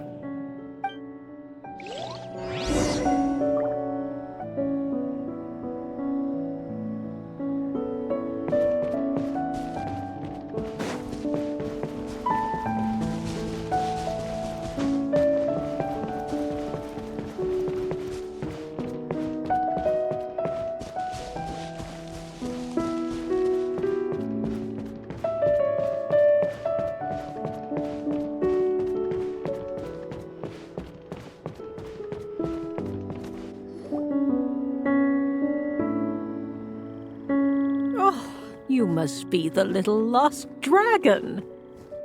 It's true. My friends and I are lost. This meeting was no accident. The prophetess was in fact the seer witch, here to present her promised gift. The seer witch? Oh yeah! That's Mona's teacher, right? The old hag? Insolent child. I am the seer witch, your prophetess. not some old hag. Sorry! Now, little lost dragon, I have come to bestow the gift I once promised. A prophecy. A prophecy? Hear me now, for my prophecy is this. One day, the dragon from beyond the castle shall be reborn, and none may avert its coming. The wind took the prophecy and swept it off into the distance. And so, the little dragon was shown a path to wander. As far as I remember, once that alchemist from Mondstadt learned about the prophecy, he chose to stand with you against the evil dragon.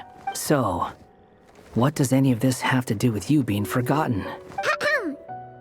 Oh, wise witch of prophecy! Could we trouble you with another question? As enigmatic as she was elegant, the seer witch spoke no more, for her thoughts had long since returned to the starry firmament above. Ugh! Just when we actually needed her! The seer witch was my mother's friend, so the prophecy she just gave should turn out to be helpful. Well, it's not like we've got better options. But, if all we need to do is leave this place, which path should we take? Why don't we take a look around?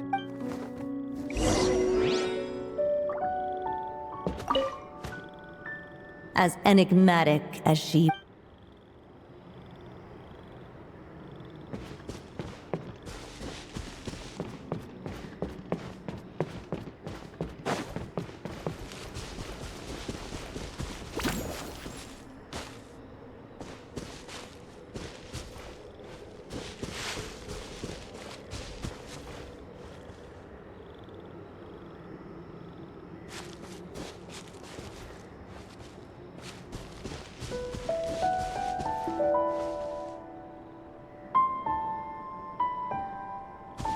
The wind kept blowing, but the little dragon had not yet resolved to follow it. Before him lay a foggy path, and where it might lead he could not tell.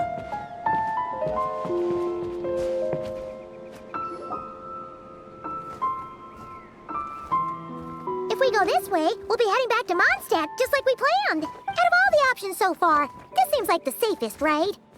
At least we know what happens next. He helps stop the evil dragon from returning, gets a new body, makes a whole bunch of friends, who all just forget about him. But you didn't forget, Hat Guy.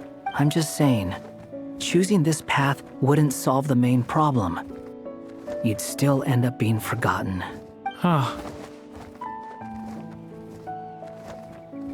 I'm not against choosing this path. I just wonder what secrets it might be hiding. Let me think about it.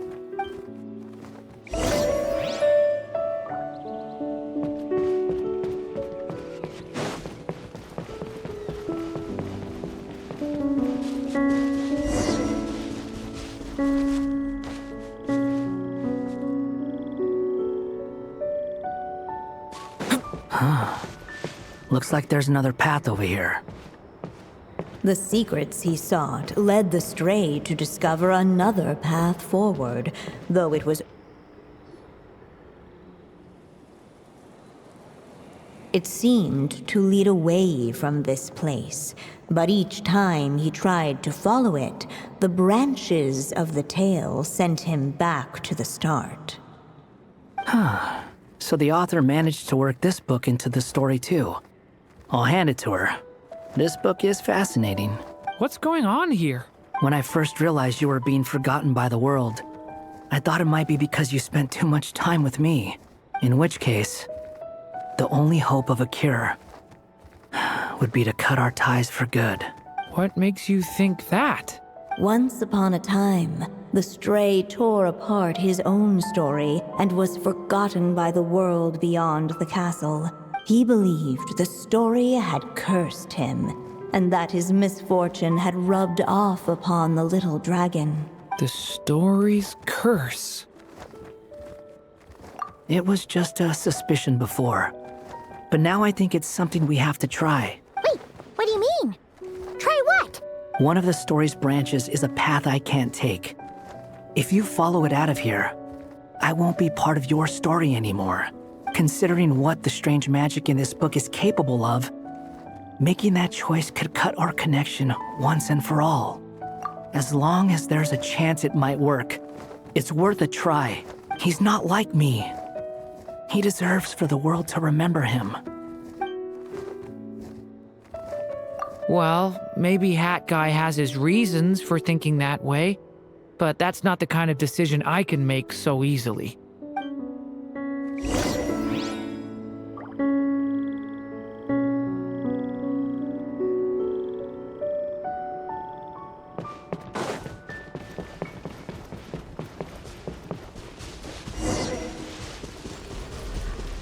The wind kept blowing, but the little dragon had not yet resolved to follow it. Before him lay a foggy path, and where it might lead he could not tell.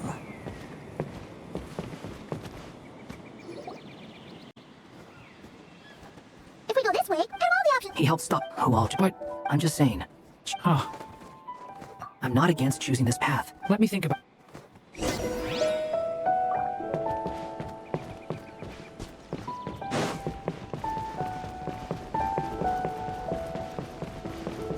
I still think you should keep going, little dragon. If you leave the castle, you can accomplish something amazing and make a bunch of friends along the way. Really? Then let's go! Unable to preserve his story, the little dragon wandered astray.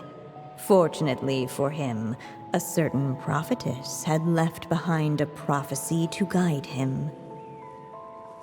The wind took the prophecy and swept it off into the distance, and so the little dragon was shown a path to wander.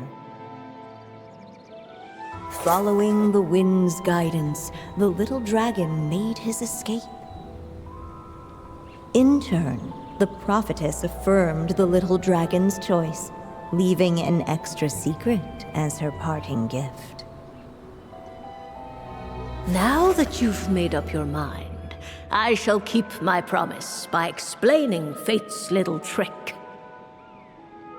Long, long ago, the gods of the high heavens gave the world outside the castle a magic of its own. They called it storytelling.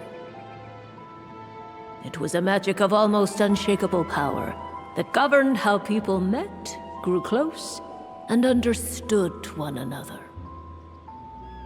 Each person had a story meant for them and them alone, one whose ending was written in the heavens long ago.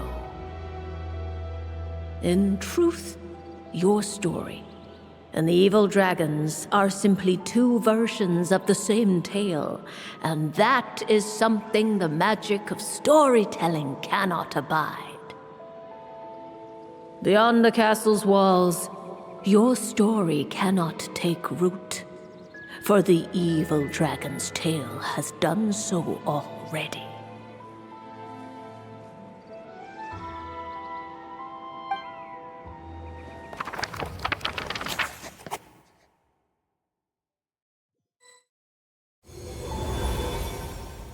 So, that was the secret? Huh.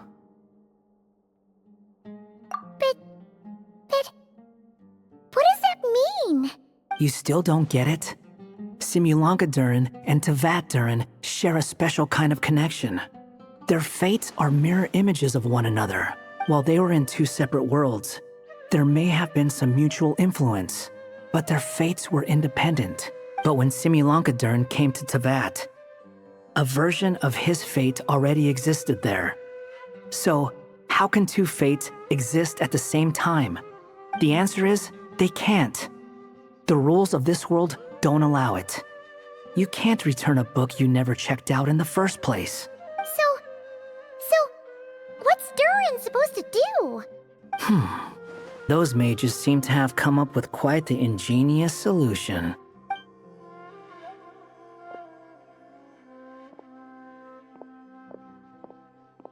I'm here to make a return. As I said, there's no record of Volume 5 of this series ever being checked out. Then just think of this as Volume 6. Based on what I know, the author was planning on publishing another volume anyway. The catalog does have a slot reserved for Volume 6. So, this is it? Sure, let's go with that. All you need to know is, I'll be the one writing this series from now on. You... What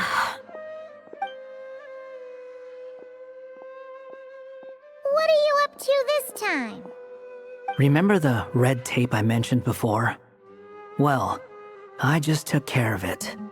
Now, I guess you'll be off to see your alchemist friend? It should be pretty obvious by now. He has the answers you're looking for. Well, we do have a whole bunch of things to confirm with Albedo, that's for sure. But didn't Jean say he'd be gone for quite a while? I'll join you. Just let me know when it's time to go. Hat guy? Don't sound so surprised. I'm part of this story too, aren't I? I'm just playing my role. Well, yeah. But it's not that. I just feel like you want to help, but something's holding you back. When I first realized you were being forgotten by the world, I thought it might be because you spent too much time with me. I even thought cutting our ties might be the only way to fix it. Why would you think that? It doesn't matter now. Judging from the answer this book has given us, I was probably overthinking it. Just as well, with the ley lines rejecting him like this, the people who still remember him are his only remaining connection to this place. If that last fragile tie was broken, who can say what devastation his unbound body might unleash? And to think I'm one of the people keeping you here, instrumental in helping change your fate. Can't say I saw it coming. Well, if it's good enough for Hat Guy, it's good enough for me. After all, he is about as odd as humans get. Excuse me? With some people, even if you try asking a simple question, they'll always give you a complicated answer. And the more you ask, the more complicated it gets. Truth is, Hat Guy's just that kind of guy. Whatever.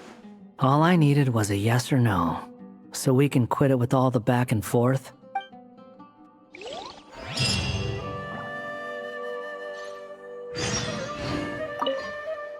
If you feel like stepping back into the story, just come find me. I'm sticking around for the next few days. So, when it's time to go, you know where to find me.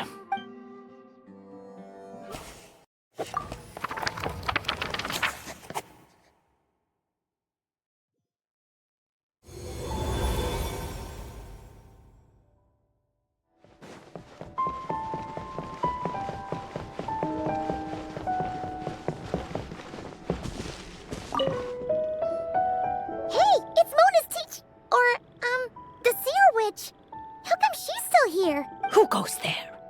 Can you not see? I am busy stargazing. Hey, since we've got the chance, why don't we ask her to read our fortunes too? After all, according to the book, her prophecies are meant to be super accurate. The only thing is, Paimon's not sure how we're gonna convince her to do that. How dare you? You take my fortune-telling for some kind of street performance? Sorry. Paimon's just curious how accurate it is. Very well, then. I'll show you what my wisdom can do. Come forth, Silver Sprite. Let me see what fate has in store for you. Ooh. You truly wish to know your own fate. Come on! Enough with the suspense already! Is it good or bad? Oh. Oh.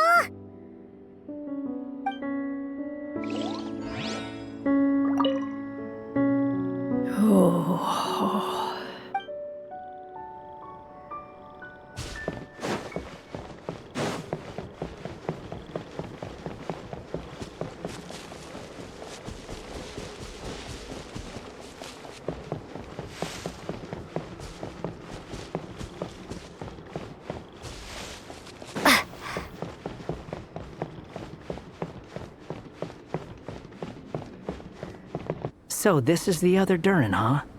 If this had been the dragon that ended up being revived in Mondstadt, there's no telling what kind of calamity that people would have had to endure. So, if you think about it like that, Durin's actually a hero. No, I'm just a little envious, that's all. Not everyone gets a chance to be a hero. Actually, most of the credit belongs to Albedo. Then again, barely anyone even remembers you at this point. So I guess there's not much left to envy. Oh, so you three still remember Durin. Looks like the memory loss hasn't spread to close friends. Yet. I guess that means my memory of you must still be complete as well. Albedo. You're finally here! Oh, boy, do we have a whole pile of questions for you! Oh, you're here too? I think I've pieced together some of what happened to him. But what's your take on things?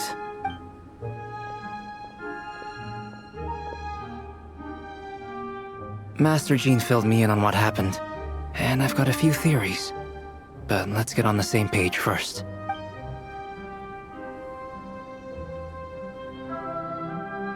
Well, physically, he's doing fine. His body is holding the abyssal power at bay. And there's nothing whatsoever to indicate any risk of collapse. So, from an alchemy point of view, there's nothing wrong with him? The issue isn't so much that the abyssal power within him has gotten out of control. It's that the connection between his will and body is fading. If he ends up losing his conscious will, his body will fall back on its biological instincts. And that's when the abyssal power within it will take over. This book mentioned a witches' gathering. It seems like quite a few of these witches got themselves involved in Durin's case. Which brings me to my theory. Bringing fairy tale Durin into this world to replace the Durin on Dragonspine means using one Durin's fate to overwrite the others. But the power of alchemy alone would not be enough to pull off such a feat. It would have required the combined use of Miss Barbeloff's astrology, my teacher's alchemy, and Aunt Alice's magic. After learning of Miss Barbeloff's prophecy, Durin and I finally came up with a way to settle the Dragonspine Durin problem for good. And I took care of the alchemy side of things, which, looking back on it, seems to have been a part of their plan all along. So now, there's only one thing missing. As for the fate theory our friend in the hat just mentioned, I still can't figure out how any kind of magic could possibly influence the fate of Tevat. But I'm certain that the answer lies within this book. So, the reason Alice had us complete this book was to make that magic possible? A form of magic powerful enough to rewrite fate itself. Well, we've no time to lose. I just need to take a look at the book. The next part of the story most likely relates to me. So the memory that unlocks it must be connected to me too. Huh? The giant tree was home to a broken branch, the shape of its splintered arm aligning perfectly with the branch that had burst forth from the castle walls. Join yourself to that broken bough, for there you may take root at last, and henceforth bask in the sun and rain of the world beyond the castle. But first, fetch the stickiest clay and let it bind the scar of the break. I see.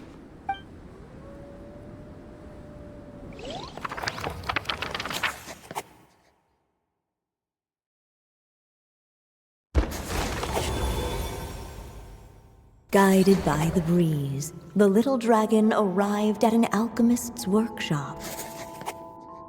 There he was greeted by a clay figure, a child molded by the sage witch's hands. Though gentle in appearance, he had inherited his mother's cold, sharp wisdom. And he was determined to avert the calamity the evil dragon would bring. And so was his helper, none other than the little dragon himself.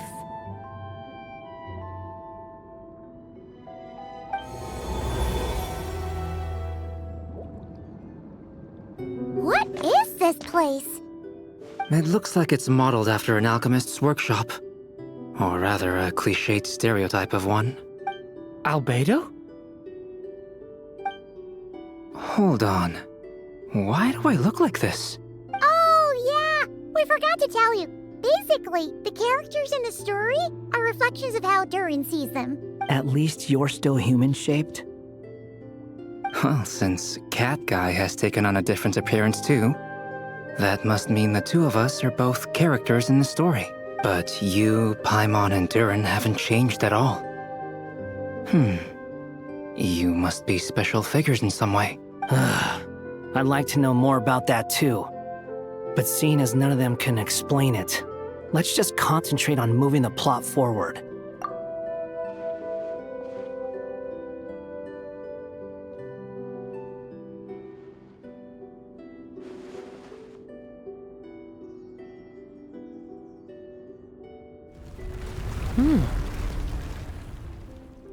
And just like that, the group stumbled upon a hidden passageway.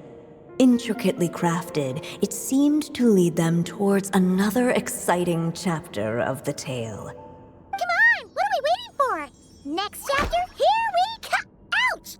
But this was a chapter that had not yet been written. Ahead of them was a storyless void, and they could go no further. What? Then what's the point of having a path here? Sounds like a pretty bad habit for a writer. Over here. I found something. What the clay figure found was none other than the evil dragon's heart itself. Though the creature had perished long ago, its heart was still there, pulsing away and growing warmer with every beat. And the clay alchemist knew what it meant. That the evil dragon would return one day, just as the prophecy had foretold. Yet, guided by his mother's wisdom, he foresaw another fate. If only the alchemist could bestow this heart upon the little dragon, he might be reborn in the evil dragon's stead. Only then would the evil dragon's heart grow still, and the little one inherit its tale. Sounds like this chapter's about Albedo bringing me to life? If that really was the solution, though, this would have been over the minute I finished the transmutation. So why is Durin still being forgotten? There has to be some other reason. Yeah, I'd like to explore the area a bit more.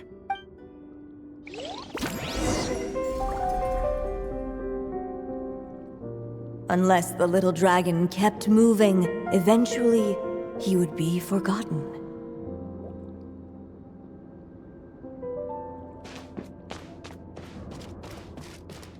Ahead of them was a storyless void, and they could go no further.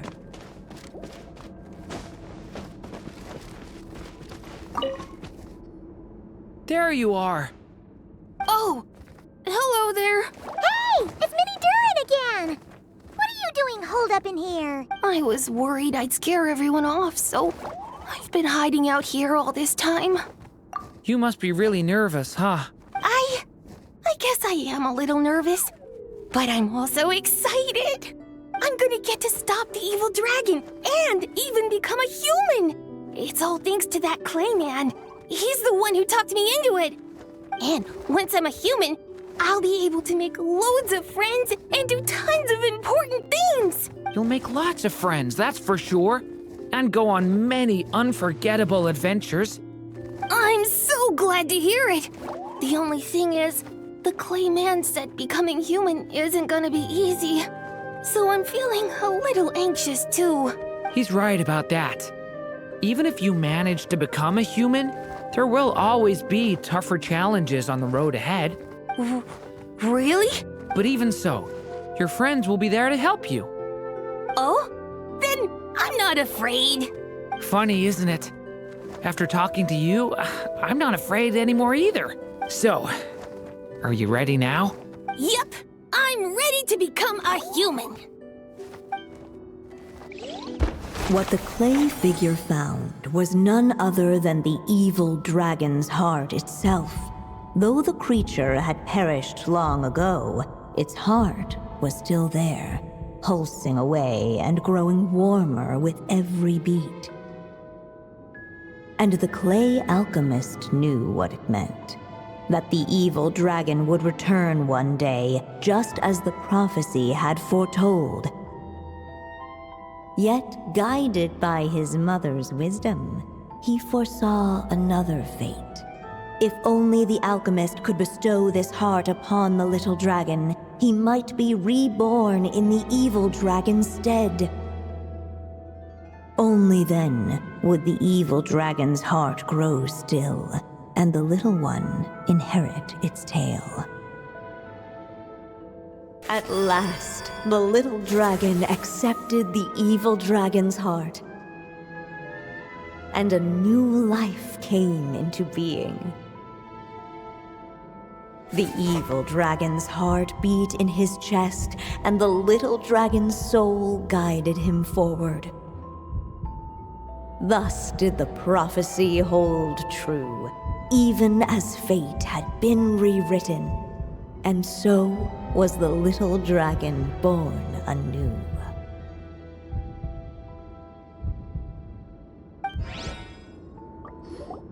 Finally! A happy ending! That must be the last step, right? Woohoo! We completed the story!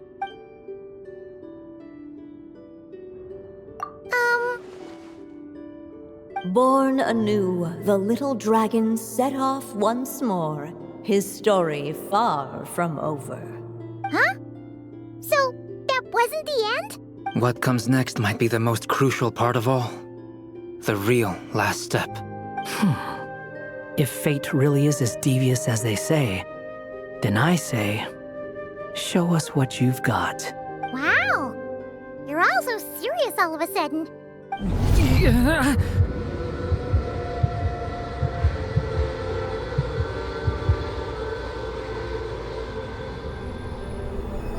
Durin, are you alright? The evil dragon's heart was now one with the little dragon, yet the dark power within it still lingered. Would the little dragon dare to hold this power back, or would he simply give in? Hey! What kind of question is that? Of course he's gonna control it! What choice does he have? Time is running out. So, would the little dragon dare to hold this power back, or would he simply give in? What's up with the narrator?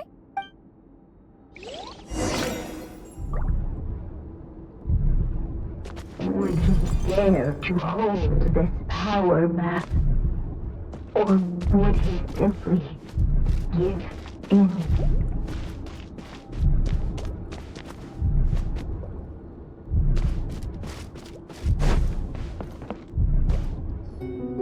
The little dragon and his companions blank.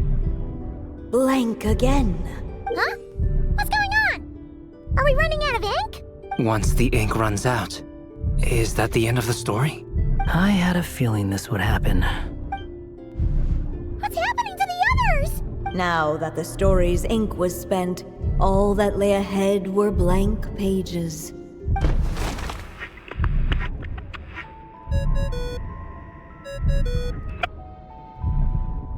Hello, children. If you're hearing this recording, it's because you've reached a certain ending.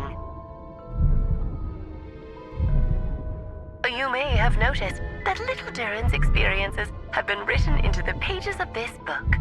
Well, you should know that in the same way, its ending will also be written onto him. So be careful, because triggering a bad ending could be somewhat problematic. Let me guess, you're upset that I didn't warn you earlier? Don't worry though, I've thought it all through. I built a very special feature into this book, just for you, the witnesses of this tale. So, go ahead, see if you can turn back the pages. If you're not happy with the ending you've reached, just flip back a few pages and let the tale unfold once more. Pretty incredible, huh? That's the power of magic.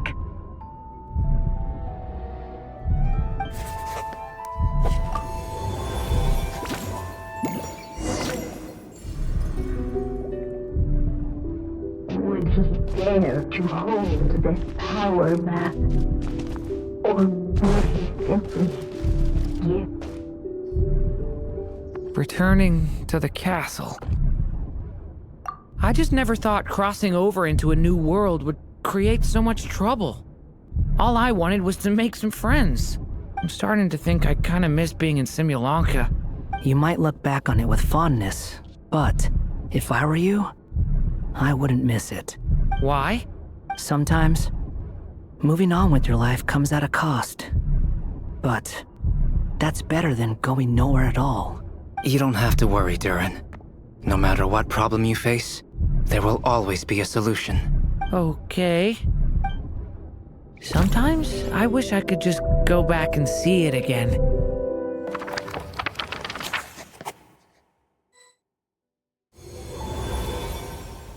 As the little dragon slipped back inside the castle's walls, the clamor of the outside world fell away. There was no danger here, no problems for the little dragon to resolve. As soon as his mother finished her story, it was time for the child to drift off into the world of dreams.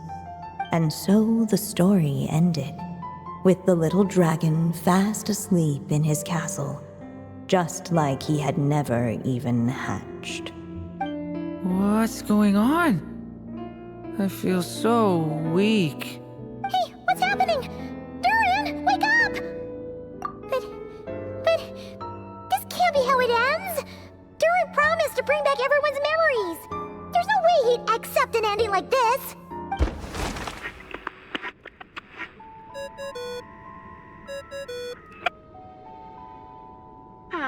Looks like you've discovered another possible ending. Do not lose hope. You just need to keep searching, for there are possibilities that only you can bring to life.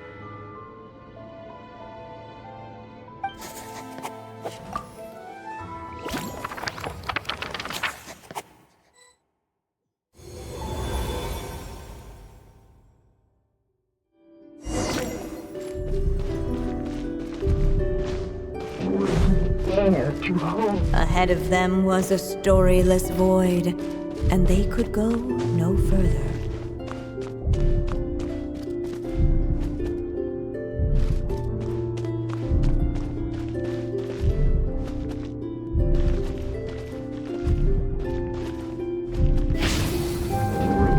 Dare to hold the power map? Or would he simply give in?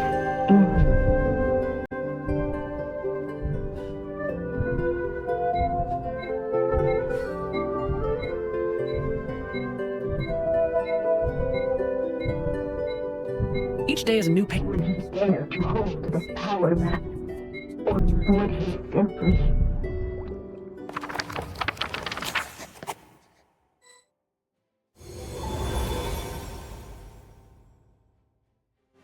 The little dragon was at an impasse, and the dark power within him surged like a tide.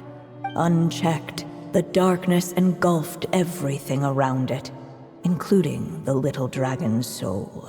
The little dragon's story faded into nothingness, and in the world beyond the castle, only the evil dragon's tale endured. Is this me? And so the story ended, with the little dragon fading from sight, leaving nothing but the evil dragon's shadow in his place. Oh no! That means Durin! What do we do now?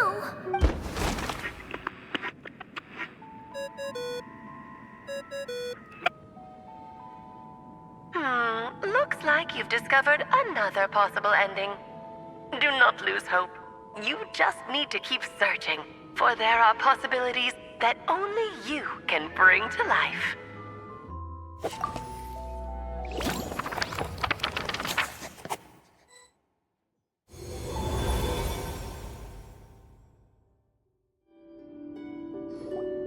What's going on here?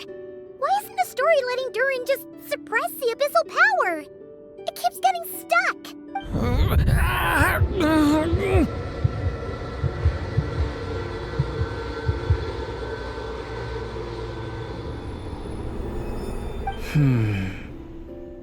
It seems the act of suppressing the power counts as an event in the story.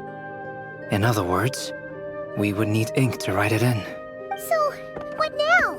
Did we use too much earlier? How are we supposed to write a happy ending with only this much left?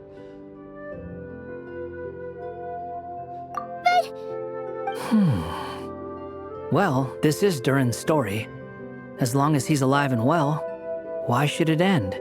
If there really is such a direct correlation between the story and his fate, I may have a potential hypothesis. Durin was, and still is in essence, a storybook character, written into being by M. From the moment he was born, he has always dwelt within her story. And I suspect that has remained the case, even after his arrival in Tevat. Reviving Durin in the evil dragon's place was an act of grafting this Durin story onto the latter's fate.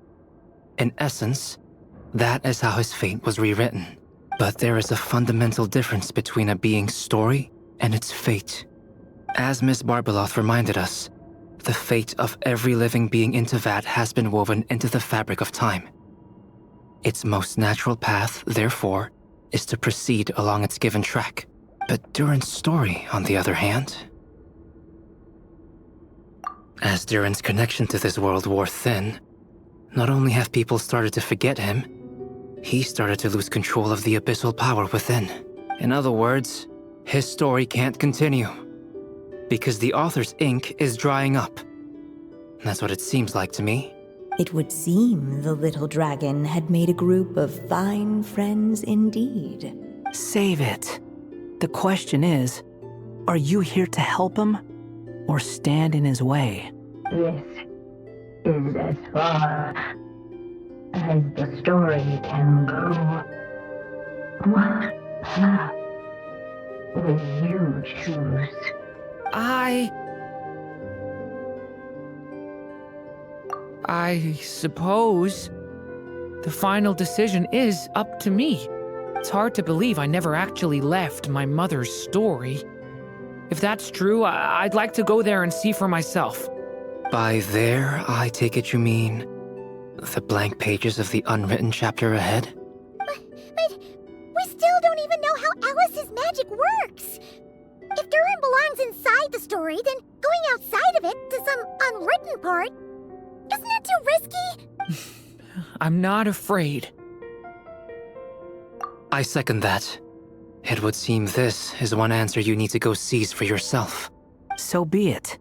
Whatever obstacles stand in your way, we'll tear them down together.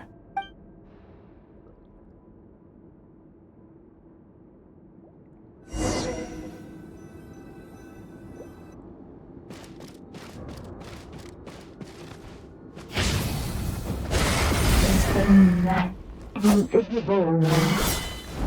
It was as if the little dragon was staring at the uncrossable edge of existence itself.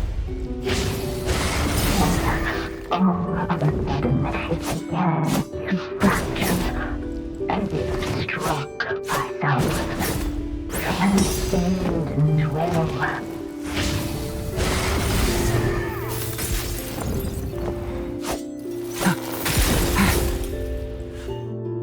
Gotta keep going.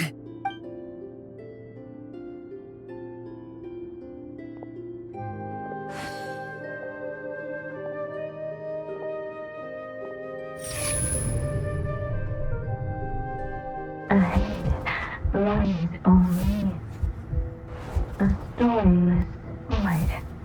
My consciousness is slipping away. Keep going, Durin. A pure soul is your essence, not an empty void. I feel so weak. Stand tall, Durin. You are not some amorphous idea. The body I made for you is flesh and bone. Am I truly alive? Yes, Durin, but you must keep going. You're as alive and real as I am.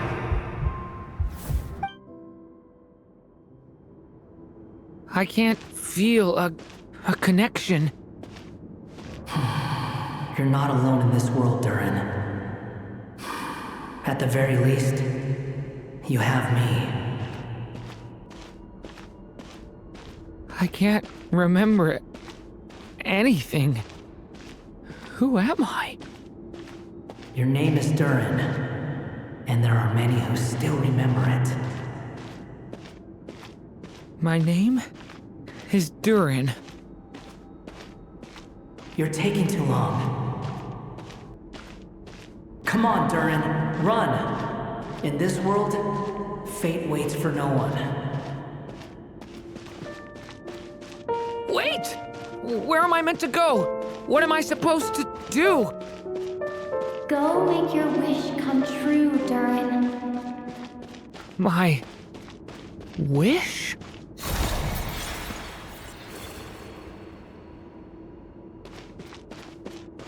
Your story's not over yet.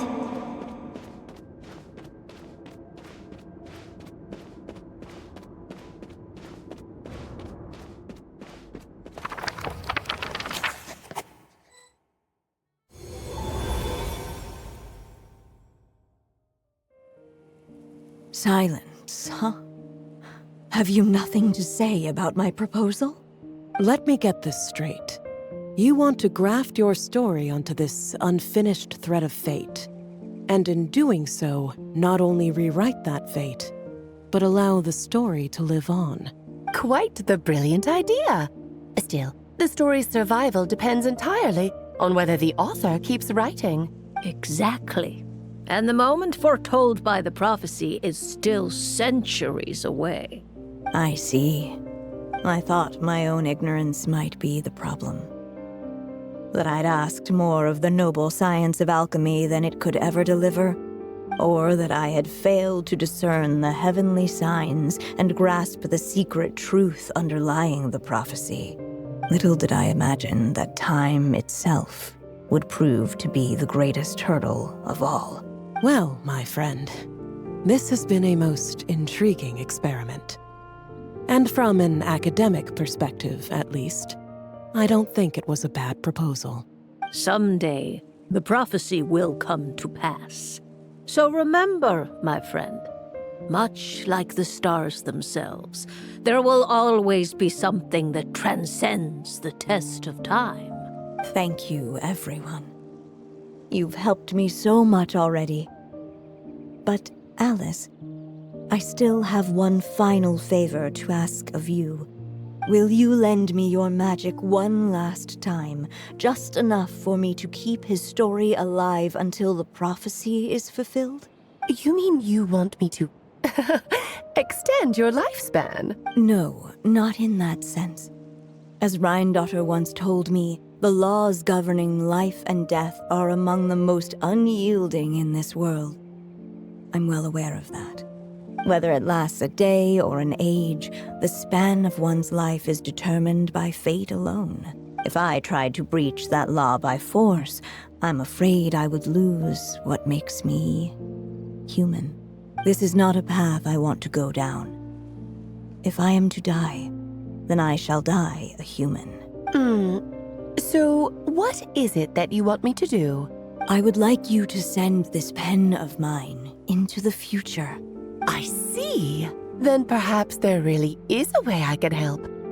I could create a kind of story magic to take over the writing once you're gone. Oh, but for it to work, you would need to provide enough of your own words for it to learn from. How much? Oh, an immense amount. So much, in fact, that you would have to spend the rest of your life writing. And even then, I'm sorry to say, it would not last forever. No matter how much you write, there is a limit to the number of words you can leave behind. But the world itself will never stop changing. Someday, perhaps, even your entire corpus will not be enough for the magic to continue describing this world.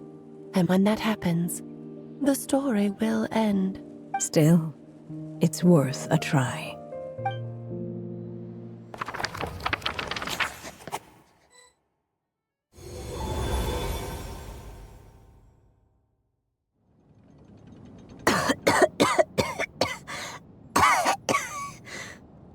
Oh, my dear Anya. Even after all this time, you're still... Look at you. You should be enjoying your old age in peace and quiet, especially now that things are finally returning to normal after that terrible calamity. Once he leaves Simulanka, things will only get more complicated. If his story is to continue, there needs to be more material for the magic to draw upon. I'll just have to skip over some of the less important details. Anya, why do you insist on sending him out of the storybook world? Why must he face his fate in Tivat? Why not just let him remain within the story? With my magic, even fate's curse could be undone and he could live happily ever after. I suppose. In fairy tales, all it takes is a heartfelt wish. And even a wooden puppet can turn himself into a real boy and live happily ever after. That's just how fairy tales end, isn't it? But have you ever wondered what happens to the main character after the ever after? Tell me, Alice, in your eyes, what would be a writer's greatest regret? To leave a story without an ending. Not a bad answer. It's true, many writers come to consider that their greatest regret. But I see things differently. My greatest regret is that every story I write has to come to an end in the first place. Anya. No matter how brilliantly a character shines, the moment their story ends, their potential is lost forever. For them, the story itself becomes an inescapable fate. But what if, instead, I could place my pen in their hand and let them continue the story themselves? You mean... You said it yourself. I can only leave so many words behind. Even with your magic, the idea that I could keep the story going until the prophecy comes to pass is wishful thinking at best. But I've found a way to use your magic to transform some of my finished stories into a special kind of ink. This ink is a magical medium he can use to complete the story the way he wants to. For what is storytelling but another kind of magic? And if he can experience the whole tale himself while leaving behind his own wishes and aspirations, even once he reaches the chapter where I stopped, he'll still be able to carry the story forward on his own. And so, by leaving him this ink, I can entrust him with the responsibility of writing his own story. A character with the power to write their own story. That way, he'll finally be free from the cage that is my pen. And like anyone else living in the real world, he can go on to create a life of his own. And you no longer need to worry about the constraints of my magic. What a brilliant idea, Anya. But there are still risks. First of all, once he arrives in Teyvat, he'll have to rely entirely on the story you left him to maintain his connection to that world. As you gradually hand over creative control, that connection will grow weaker, and at some point, he might lose it altogether. But at the same time, he'll also have the chance to forge that connection for himself. The issue is, this method taps into too many of Teyvat's core secrets. Any overt hints you try to leave will be erased in no time. In fact, it'd be hard for you to leave anything at all to guide them. We still have the story itself, though. I can use that to show them the way. It's entirely possible he burns through all your ink, never reaches the chapter you had in mind, and gets stuck, roaming the chapters of his past. But despite all that, I still believe in what this child can become. His hopes and wishes can be his ink, so he won't be trapped by mine running dry. Oh, what the writer you are, Anya. Your imagination never ceases to amaze. And you do know how much I love a happy ending. You shall have my help, my dear. Thank you, my friend. Well then, my child. Do you understand what you must do? Yes, I think I do. It's my turn to keep this story alive. Then what's holding you back? What will become of you after I take up this pen? I will fade away. There will no longer be a reason for me to go on existing. My child, or your mother, I should say, passed away long ago. The voice you're hearing is nothing but a magical echo that has now fulfilled its purpose. You needn't feel so reluctant to let me go. I know my mother died long ago. It's just, when you lose your mom too soon, it's hard to tear yourself away from the stories she used to read. I guess it's a silly way of pretending she's still here, by your side. Durin. But after coming to this world and traveling it with my friends, facing all kinds of enemies together, I suddenly realized I couldn't just sit around listening to my mother's stories because I'd found a new purpose in life.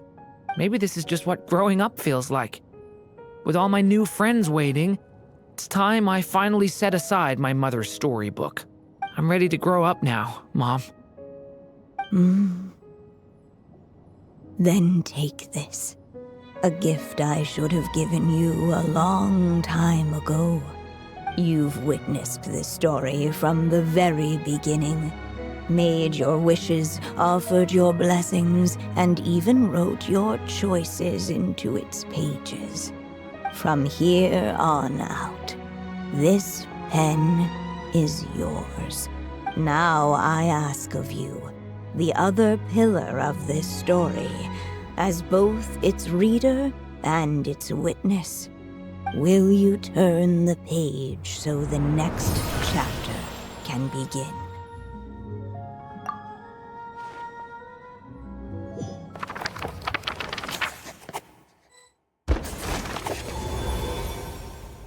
Suddenly, and without warning, the powers of darkness struck. The question was, could the little dragon prevail? Alas, it was here that the story witch's tale had to end. But Durin's tale, on the other hand, had only just begun. Stepping into his mother's memories, he picked up her pen.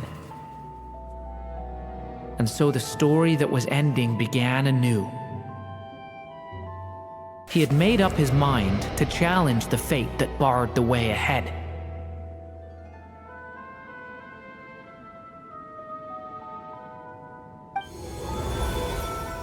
Looks like this is the final step. A chance to strike back at fate? Now that's not something that comes knocking every day.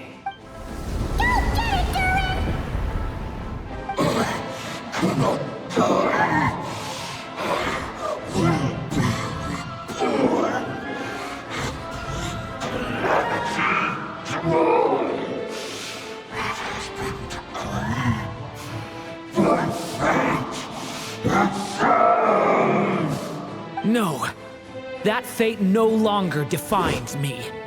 In the end, only my story shall endure.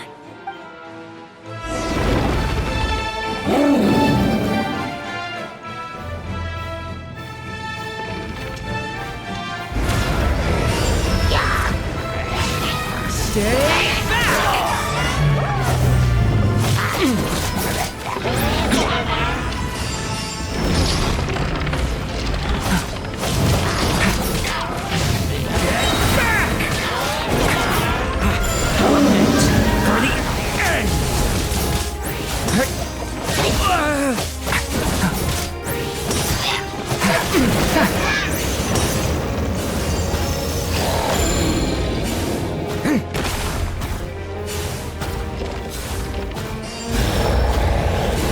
No dodging this one.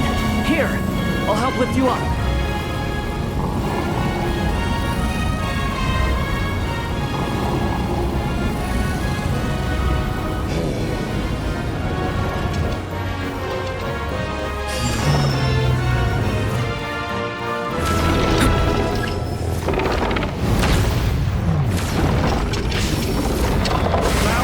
My story shall endure.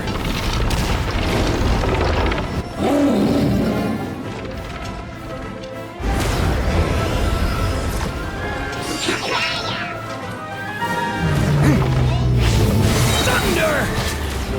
Stay away from me!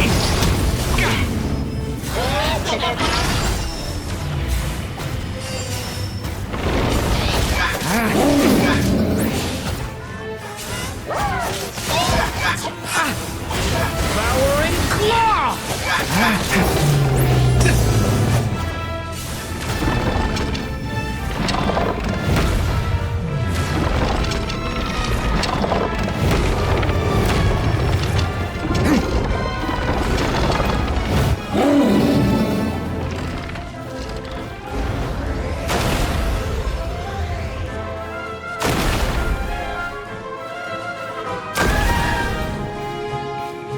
But there's nowhere to hide.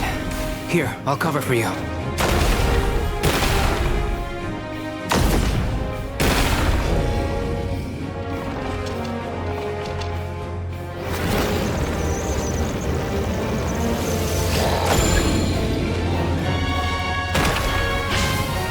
This time, the light prevails.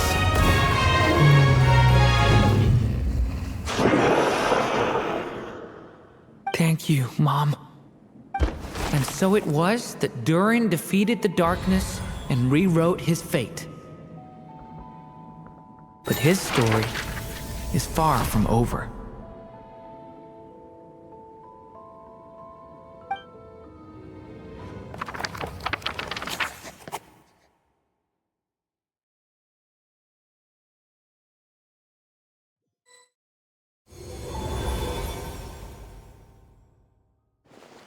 Is everyone okay? We're fine, thanks. And hey, we all saw how you fought back there. That was awesome! I have to admit, I do feel like something in me has changed. I owe you all so much. Without your help, I don't know if I could have ever made it this far. Just a shame I could only help out from the sidelines. Like I said before, it's not every day that you get to put fate in its place. Well, I'm sure you'll hear it someday. Hear what? The chance to strike back at fate knocking at your door. Yeah, maybe someday. Allow me to just check one thing.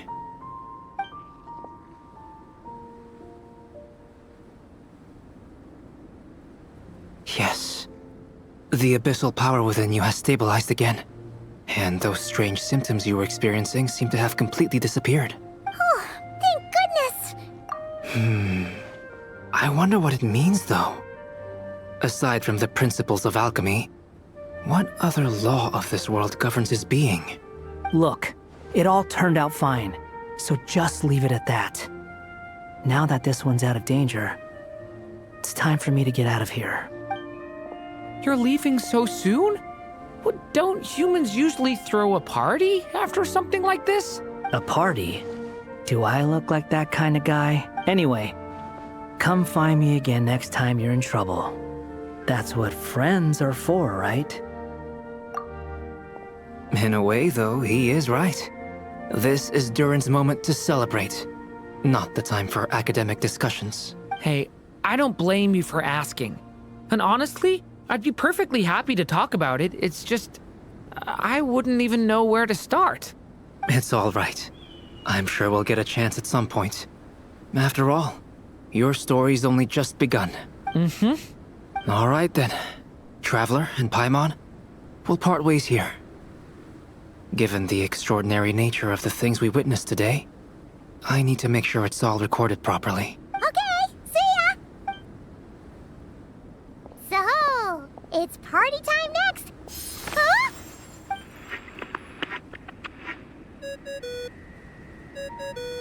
Congratulations on completing your mission. Now then, as per our agreement, it's about time you returned that book. She must have known the moment we finished. Just like she said she would. I've heard dressing appropriately is a must for socializing.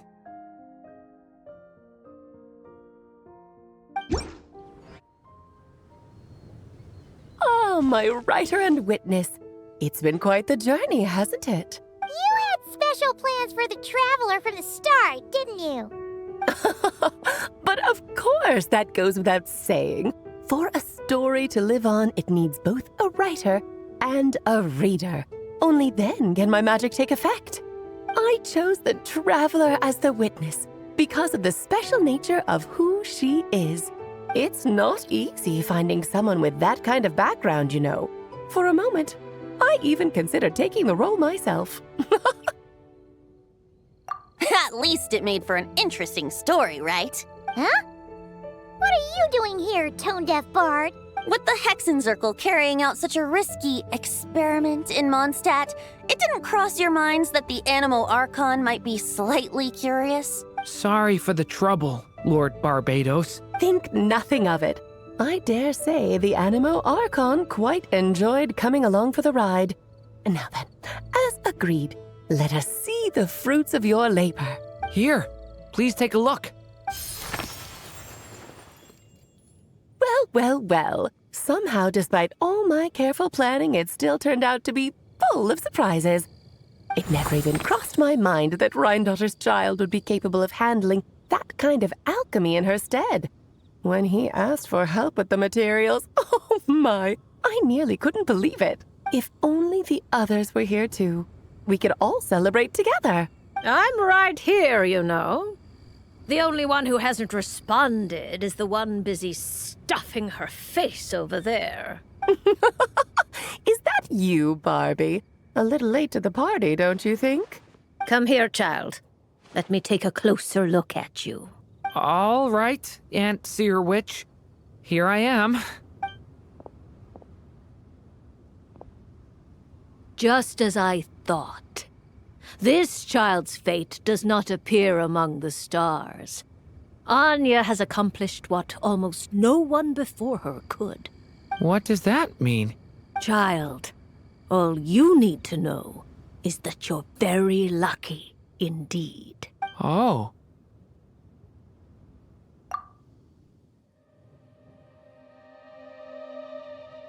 Just like how she was in the story, huh? Tell me, little Durin, what will you do next? I, for one, cannot wait to see how your story unfolds. Well, there's so much I want to do. I'm not even sure where to begin. How about settling your most recent regret?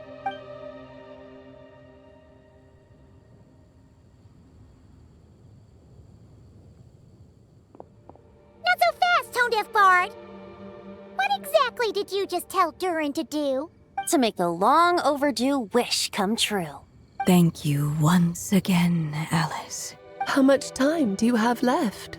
I believe these should be my final moments. Just enough time to say goodbye to my dearest friend. This feels like having to say our final goodbyes all over again. I don't like it. Not one bit. I don't know how to respond to that. Strange. You were always such a cheerful figure in my stories. I even dubbed you the Merry Witch, you know. Oh, please. You know full well it was your stories that first taught me what true pain and sadness felt like. Aside from saying goodbye to me, shouldn't you also leave a few words for the child? Since the book will be his to continue, why don't you write him a little parting note? There's no need. His mother already did that long, long ago. All that remains is for me to convey it on her behalf.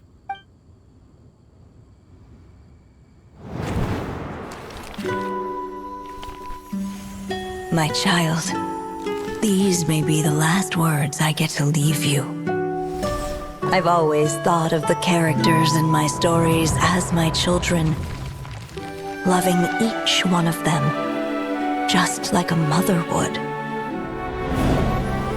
But you are the most extraordinary of them all. You alone can defy the fate of this world and write the perfect ending to my story. You alone shall leave these pages for a future I will not see. Still I say to you, fly, my sweet child. Just like a forest breeze yearns for the open sky, head into the unknown and seek an adventure to call your own. If you meet a dragon bright as 1,000 jewels, dance through the air together. You are not alone, for this world has accepted your place in it. Do not lose heart. You still have many wishes left to fulfill.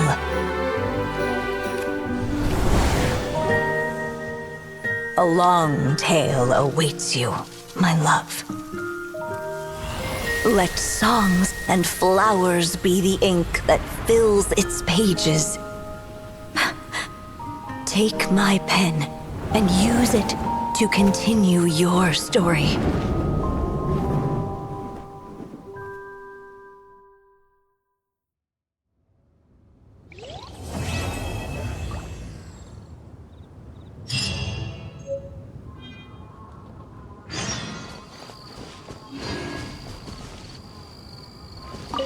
And so they flew together, Durin and Dvalin, over the skies of Mondstadt.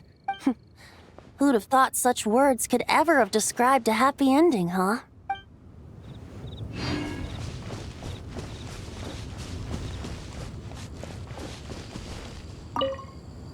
There you go! Your very own copy of the book. We wouldn't want one of the story's key witnesses to leave empty-handed now, would we? Of course, this copy isn't magical in the same way, but rest assured, all the twists and turns are still there.